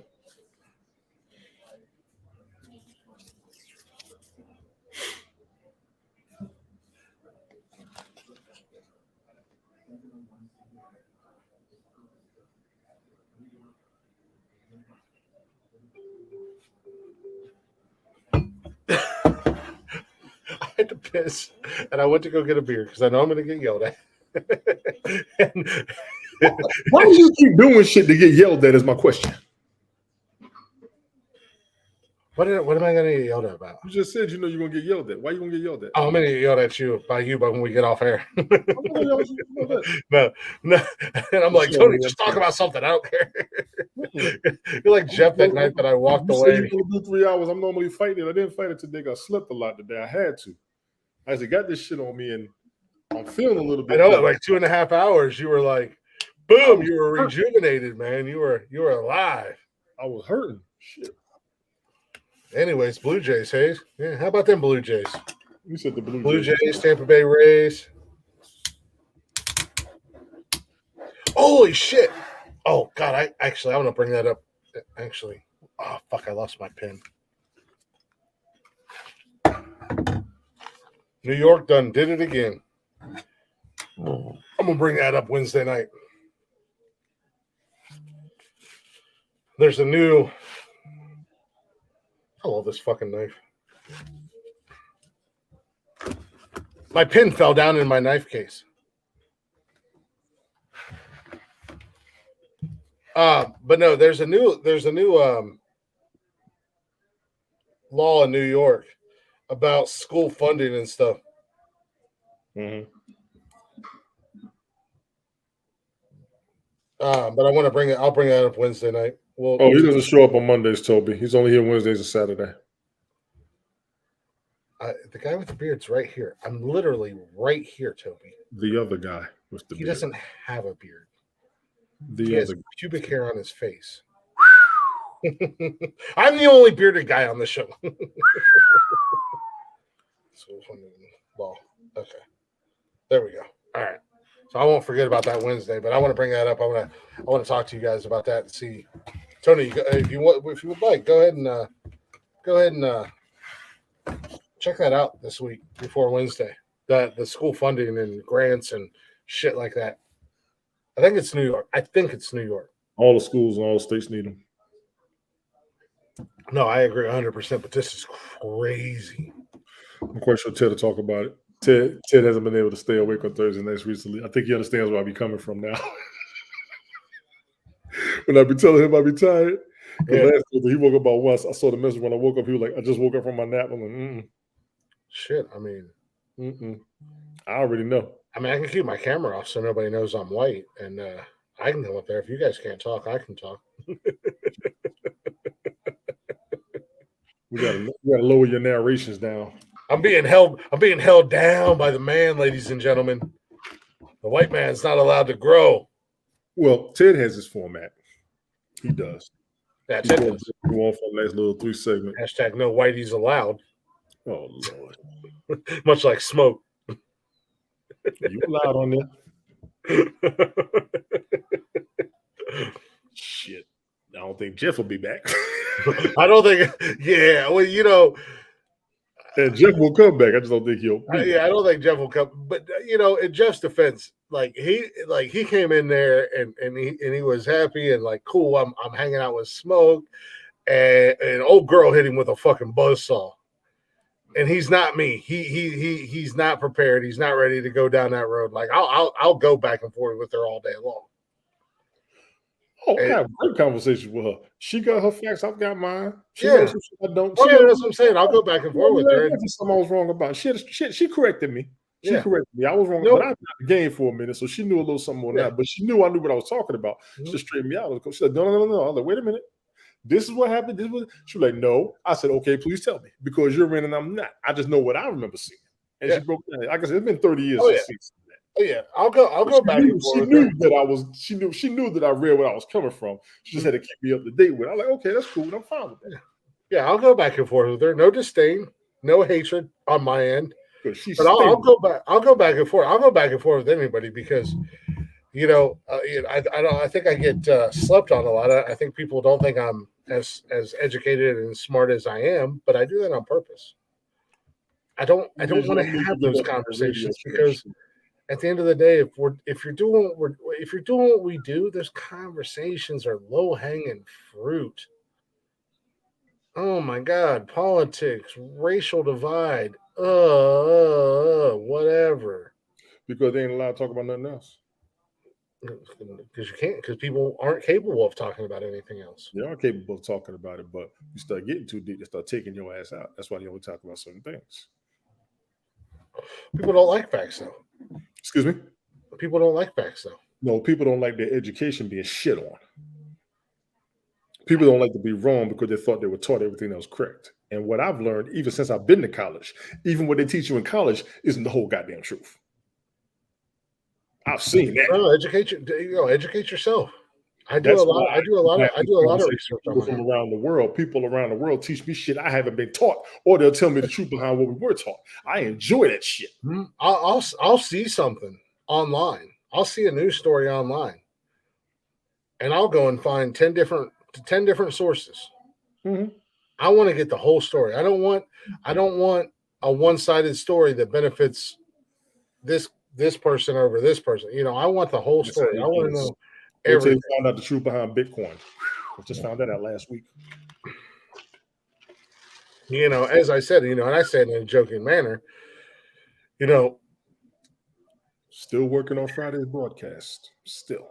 I say it a lot of time in a joking manner. I mean, but people want to talk about oppression and this, that, and the other thing.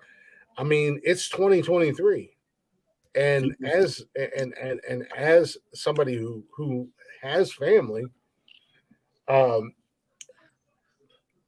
that literally lives on a reservation, it's 2023, and there is a culture of people who are still in the United States of America being held back, being oppressed, and told where they can and can't live. Bingo. You see what's happening with the farmers in Colorado? I haven't yet, but I need to go ahead and do my due diligence, I guess.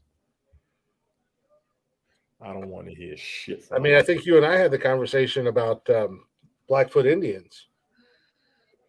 We did once, but the farmers in Colorado. I have family in that tribe to this day that I know. Well, if you got family on a reservation, you got to open aspect to shit. Mm-hmm. I've been to a reservation. I went to one in Nevada back in 2000.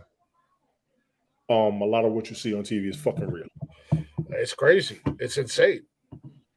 So I mean, it's that's what I said. I'm a little bit smarter than people think I am. I know a little bit about a little bit. That's not cool to me. That's not cool. But no, it's crazy to me. I mean, in 2023, it's still happening. Pick the song, man. I gotta go to bed. This guy said, "Pick the song." Well, I'm gonna sing. I can't. Sing. You got the admin still. You took me off. Well, yeah. I mean, I'm good. I'm good. I just don't have it. I'll ask you in the show before you yell at me. I'm not gonna yell at you. I had it for a while. Let's do. All right, here you go, Tony. Let me ask you. Matt James solo song. You did that. I know I did that. I'm going to do something that we've done, What would you like to hear to close the show? I'll play most of my jams. You've given me my leeway, so go for yours. Well, that's why I asked you. So we got Matt James with his new solo single.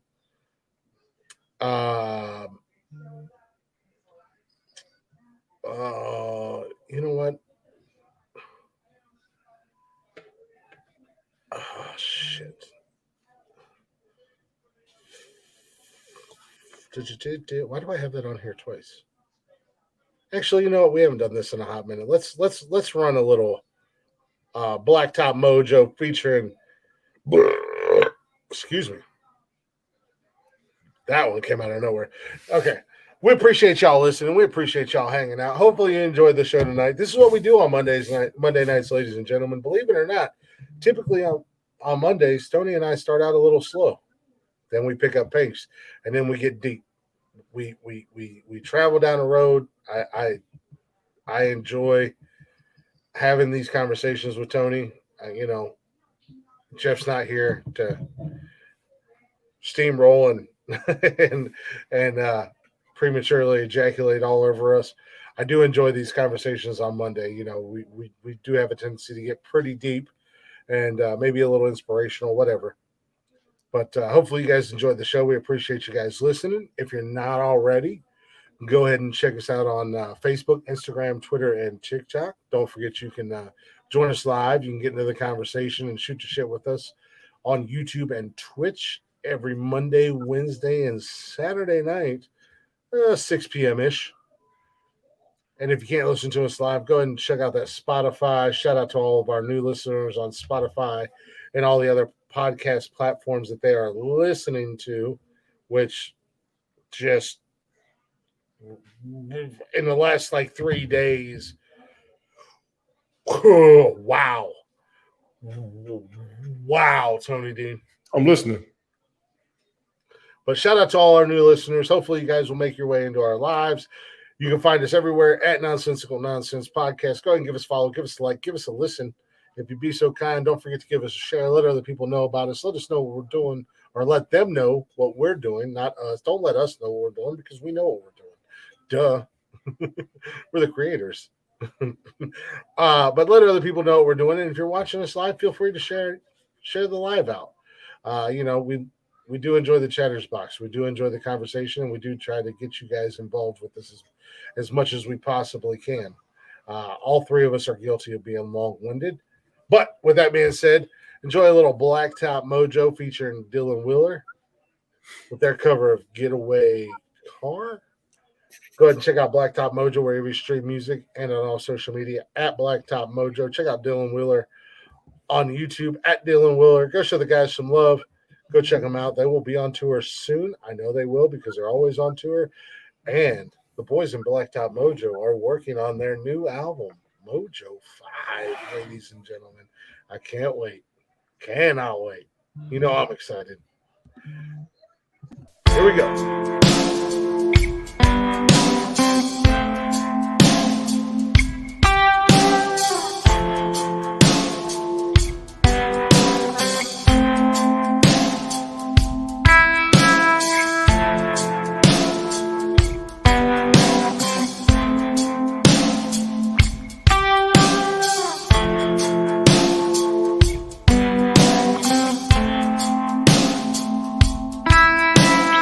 First time I saw you, you were chasing down a cyclone all alone in the field.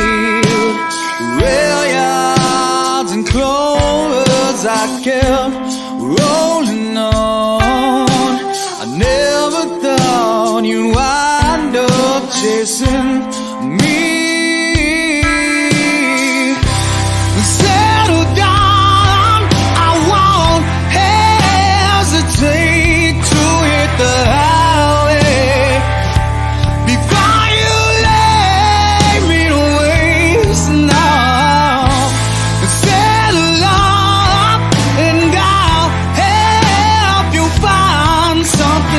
Drive before you drive.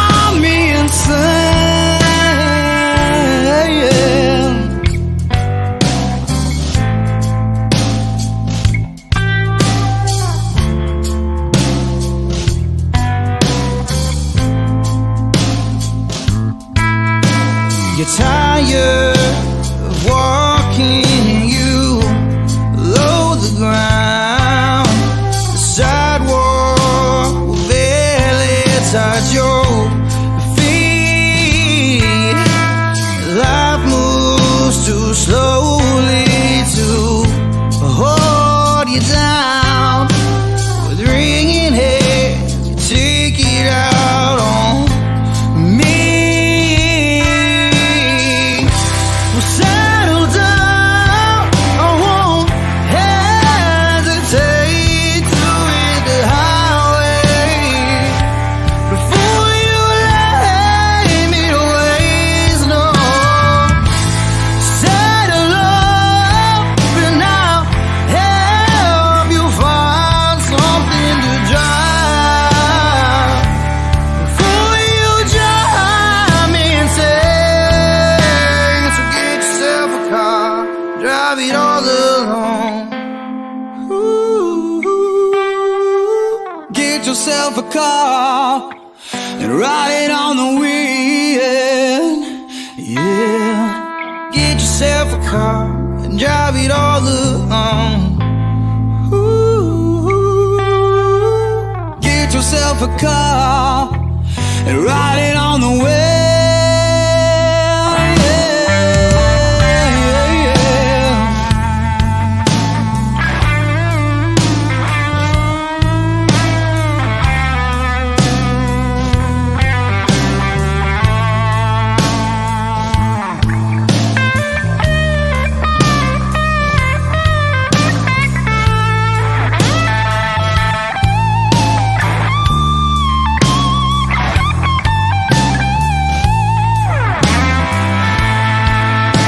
Settle down, I won't hesitate to hit the highway before you lay me to waste. No, settle up and I'll help you find something to drive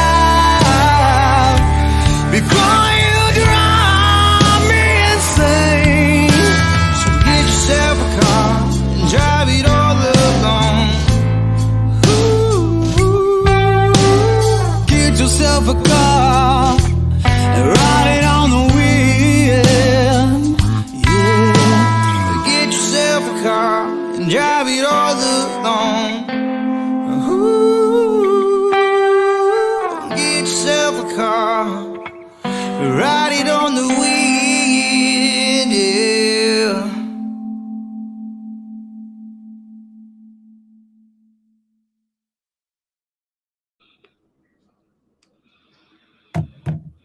It's a good way to end the show. Get yourself a car. It was a good damn song by them, honestly. Well, that's a great song. I mean, it's Audio Slave, I believe. I never remember. Which Tony, I'm telling you, dude, you've got to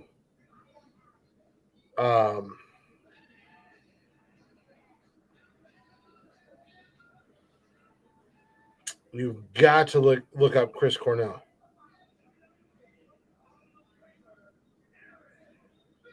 Because I know Chris Cornell was the singer of that song. I think it was Audio Slave, one of the multiple bands that Chris Cornell was in. But you got to look up Chris Cornell and just listen to some of his acoustic stuff. The guy's amazing. Even his covers are awesome.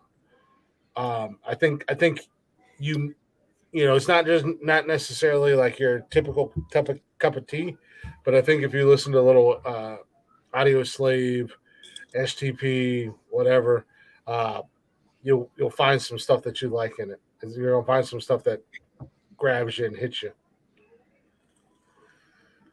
Maybe. Chris Cornell wrote from his heart, man. He wrote from his soul. R.I.P. Chris Cornell, gone way too fucking soon, unfortunately. But amazing artist. He's one of my favorites. But anyways, with that being said, ladies and gentlemen, tune in Wednesday night. Same nonsensical time. Same nonsensical channel. Tony D. Let these some bitches know one time for me.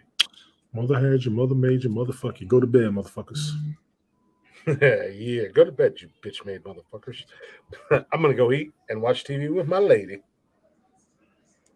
That's what I'm gonna do. And with that being said, ladies and gentlemen, be good. Or be good at it. Goodbye, motherfuckers. Hit the damn button. Hit the button.